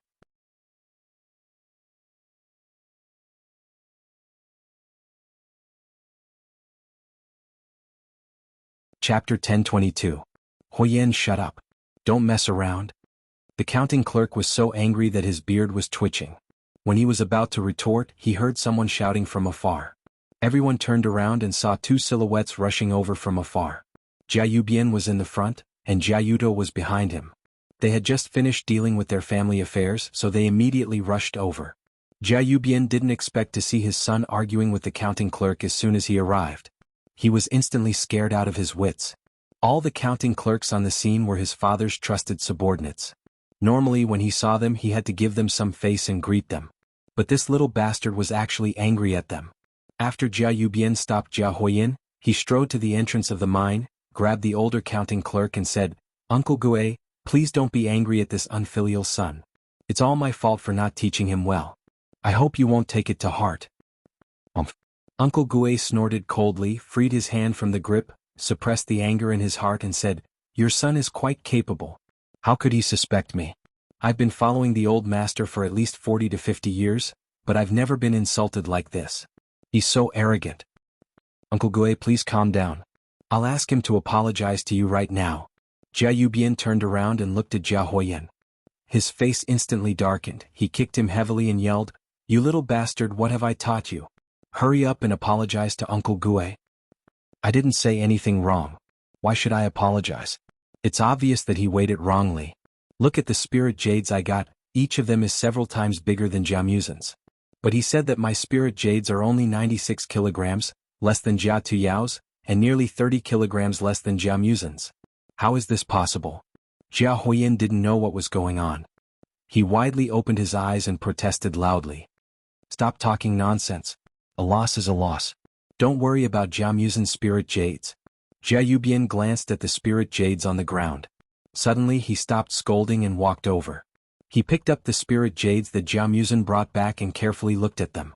Instantly, his face darkened and he asked, "Muzin, who allowed you to use the spirit jades from the main mine to participate in the competition?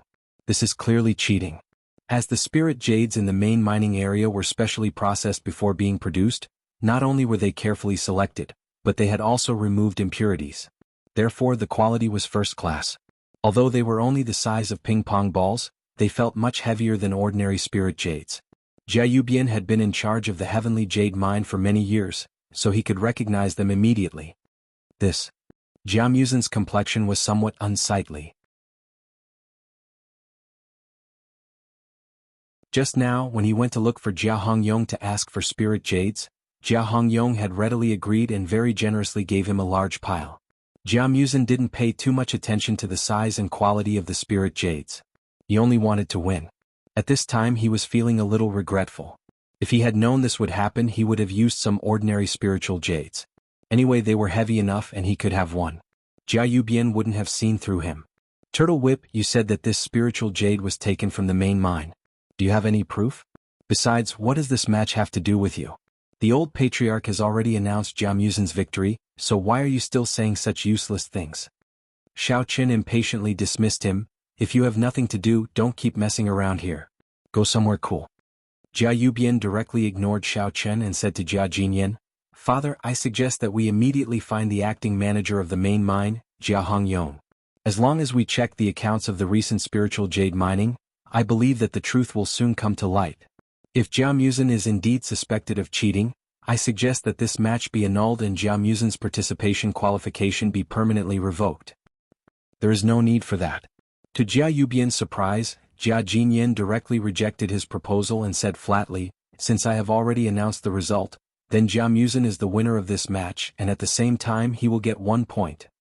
This. Jia Yubian anxiously wanted to refute, but when the words were about to come out of his mouth, he was interrupted by Xiao Chen. "This fart, be careful or else I will publicly expose how Mu Sen and I entered the inner martial arts world," Xiao Chen threatened. Jia Yubian was stunned. Only then did he remember that his son's spiritual jades were obtained by secretly holding a trial mission. If it was really investigated, Jia Huoyan would also not be able to escape the responsibility. Just as Jia Yubian was hesitating, Jia Jinyan waved his hand, stood up, and said to the direct descendants and collateral descendants, "That's it, the next match is tomorrow at 8 o'clock in the morning held inside the Jia family. You must be tired from the day, go back and rest early." After saying that, Jia Jinyan and the other counting staff left, directly ignoring Jia Yubian who wanted to say something but was hesitant. Jia Jinyan wasn't being biased. Before Jia Yubian had noticed the abnormality of the spirit jades, he had already discovered the source of Jia Musen's spirit jades. However, in his opinion, the way of commanding his subordinates was equally important. Jia Musen was able to successfully recruit Jia Hongyong as his subordinate without any foundation. He was able to make Jia Hongyong willingly take the risk to hand over the spirit jades that he had refined. Besides, Jia Jinyan could roughly guess where Jia Huoyan and Jia Tiao got so many spirit jades from. Therefore, Jia Jinyan chose to turn a blind eye to it, and didn't intend to make a fuss about it. Otherwise, if he got to the bottom of the matter, no one would benefit from it. Jia Yubian hesitated for a long while, finally stamped his foot, gave up the protest, sighed, and turned around to take Jia Huoyan's spiritual jades. As soon as he took the spiritual jades, Jia Yubian was immediately stunned. He weighed the spiritual jades in his hand in confusion, then turned around and asked Jia Huoyan, "Huoyan, the number of spiritual jades doesn't seem right? Why does it seem to be less?" Jia Huoyan had failed in his protest, and was feeling dispirited. Hearing Ji Hao's question, he pointed his finger at Jia Tuyao and said, Those spiritual jades were taken away by him." "What?" Jia Yubian was startled. He abruptly turned around and reached his hand towards Jia Tuyao's spiritual jades. However, right when Jia Yubian's fingers touched the edge of the spiritual jades, another hand suddenly reached out and snatched the spiritual jades away. It was Jia Yuto who had been standing aside and watching for quite a while. "What are you doing?" "Those are our spiritual jades." Jia Yubian glared at Jia Yuto and yelled, "Who can prove that they are yours? Where did you get them? Are your names on those spiritual jades?" Jia Yuto looked at Jia Yuto with a faint smile and threw out a series of questions. "You said they are yours? Fine, we'll go to the family leader to prove it. As long as you can tell us the source of these spiritual jades, and we can verify it, I'll immediately give these spiritual jades to you." You. Jia Yubian was so angry that his chest was heaving up and down, and his eyes were dazzled. This Jia Yuto had grasped his lifeline, and he was sure that Jia Yuto dared not to complain to the family leader.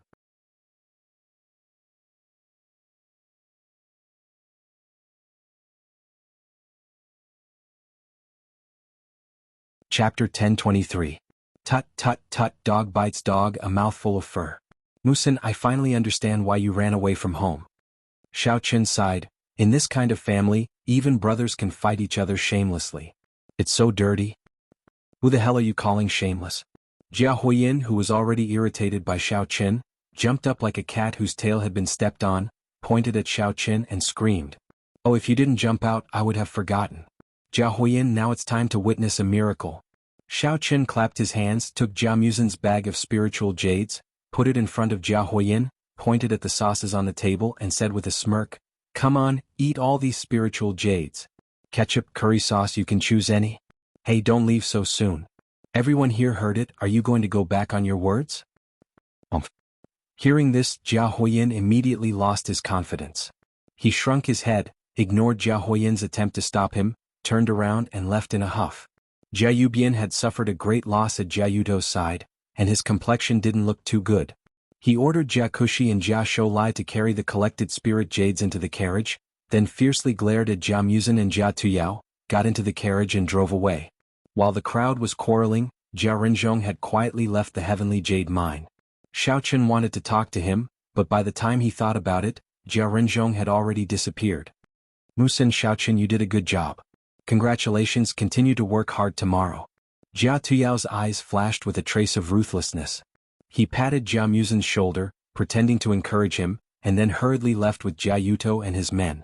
Jia Muzin and Xiao Qin looked at each other and smiled. They both saw that although Jia Tuyao was unwilling, he couldn't do anything to them. Since the family leader had spoken in front of everyone, Jia Tuyao dared not to raise any objection. Although he didn't want Jia Muzin to win, he couldn't blatantly raise his objection, because what had happened to Jia Huoyin was still vivid in his mind. Therefore he could only think of other ways in the following matches. The two of them leisurely returned to Jia Muzin's courtyard. After taking a bath, Xiao Qin casually ate something to fill his stomach before he went to look for a few female cultivators for dual cultivation. Xiao Qin described today's competition to them. When he talked about the highlights, the girls covered their mouths or giggled. After chatting, everyone immersed themselves in cultivation. Xiao Qin still didn't have sex with them. He just simply cultivated. After all, he didn't know what was going to happen next, so he didn't want to waste too much energy. At 8 o'clock the next morning, all the participants of the second match gathered in the conference room, waiting for Jia Jinyan to announce the content of the match. Today's second trial is mainly to test everyone's adaptability. Seeing that all the participants had arrived, Jia Jinyan calmly introduced, "In this trial, you have to facilitate a cooperation project between our family and other martial arts sects within 1 day. Every contract is marked with the family's bottom line. If you choose to sign a contract below the bottom line to achieve your goal, then the contract will be invalid. Do you understand?" Today's competition was slightly more complicated than yesterday's. Everyone was silent for a while and no one nodded. Jia Jinyan was not in a hurry and quietly waited. "Grandpa, I have a question. If everyone spends the same amount of time and signs the contract below the bottom line, how will the winner be determined?" Jia Muzin thought for a while, raised his hand and asked. "Whoever can get more benefits for the family under the same conditions will be the winner." Jia Jinyan seemed to have expected that someone would ask this question, so he unhurriedly explained, "The bottom line marked on the contract is divided into several levels. The one who gets the most benefits for the family will get 3 points, the one who gets the least benefits will get 2 points, the one who signs the contract below the bottom line will get 1 point, and the one who signs the contract below the bottom line will not be allowed to sign the contract, and will directly fail." Jia Muzin nodded. It seemed that this competition didn't have much to do with time. As long as the family could get the most benefits within 1 day, it would be fine. "Is there anyone else who has a question?" Jia Jinyan asked again. Seeing that no one had any objection, he opened his mouth and said, "Well, next let's draw lots. First, we'll draw the negotiation partners, then we'll draw the cooperation projects. These 2 projects are random and you'll draw them according to seniority." 2 simple wooden boxes were placed on the conference table, each containing a few letters. From the appearance there was no difference at all. Jia Huoyin took the lead and walked over. After studying for a while, he found that there was no shortcut, so he hesitated and picked a letter from each of the 2 wooden boxes. Then he returned to his seat, opened it and read it. Next it was Jia Tuyao and Jia Muzin's turn. After they had finished drawing lots and returned to their seats, it was the turn of the collateral descendants. When the last Jia Renzhong got the letter, he immediately put away the wooden boxes containing the letters and took them away. It was not that there were many descendants of the Jia family, but for the sake of fairness, Jia Jinyan deliberately put more letters in order to avoid the advantages and disadvantages of choosing first and last. After drawing a letter, everyone opened it and read it. However, except for Jia Tuyao and Jia Renzhong, the others didn't look very good. The reason was very simple. The Jia family relied on the Heaven Jade mine, and usually, its main function in the martial arts world was to supply spirit jades in exchange for resources. Therefore, the cooperation content was nothing more than exchanging spirit jades for natural treasures, cultivation manuals, weapons, spirit beasts, and so on. Regarding this kind of competition, Jia Tuyao was surely very confident. His father, Jia Yuto, was usually in charge of contacting other sects and families. Therefore, Jia Tuyao had a wide network of friends. Therefore, it was not a problem for him to form a cooperation within the shortest span of time. As far as Jia Tuyao was concerned, this competition was simply tailor-made for him. If he didn't win the first place, it would be absolutely intolerable. As for Jia Renzhong, there was a hint of joy on his face. The contract he had drawn was the simplest one among all the types. As long as he talked with the partners normally, he would almost certainly succeed. Therefore he was naturally a little happy. Next, I'll give you some time to prepare. Familiarize yourself with the key points of cooperation and negotiation skills. Jia Jinyan took in everyone's expressions and calmly said a few words. I've already invited the people in charge of contacting the clans and sections 1 hour from now. All of you will gather in the reception hall on time. Glancing at the crowd, Jia Jinyan left the conference room with his subordinates and went to make preparations. Mu Sen, what's the content of your contract? Xiao Chun craned his neck to take a look, and found that it was written on the contract that they would exchange spirit jades for martial arts manuals. He patted Mu Sen's shoulder and said casually, this is quite simple. 100 spirit jades for 3 handwritten martial arts manuals, it can be negotiated in minutes. Don't worry, the first place is definitely yours. You're tuning in to the Han Li's Wuxia Adventures YouTube channel. We're so grateful for your support, and don't forget to subscribe to join us on this incredible journey through captivating stories. Your generosity through donations truly makes a world of difference, as it's the primary source of revenue that allows me to expand and enhance this channel for you. Thank you from the bottom of my heart for being a part of this adventure.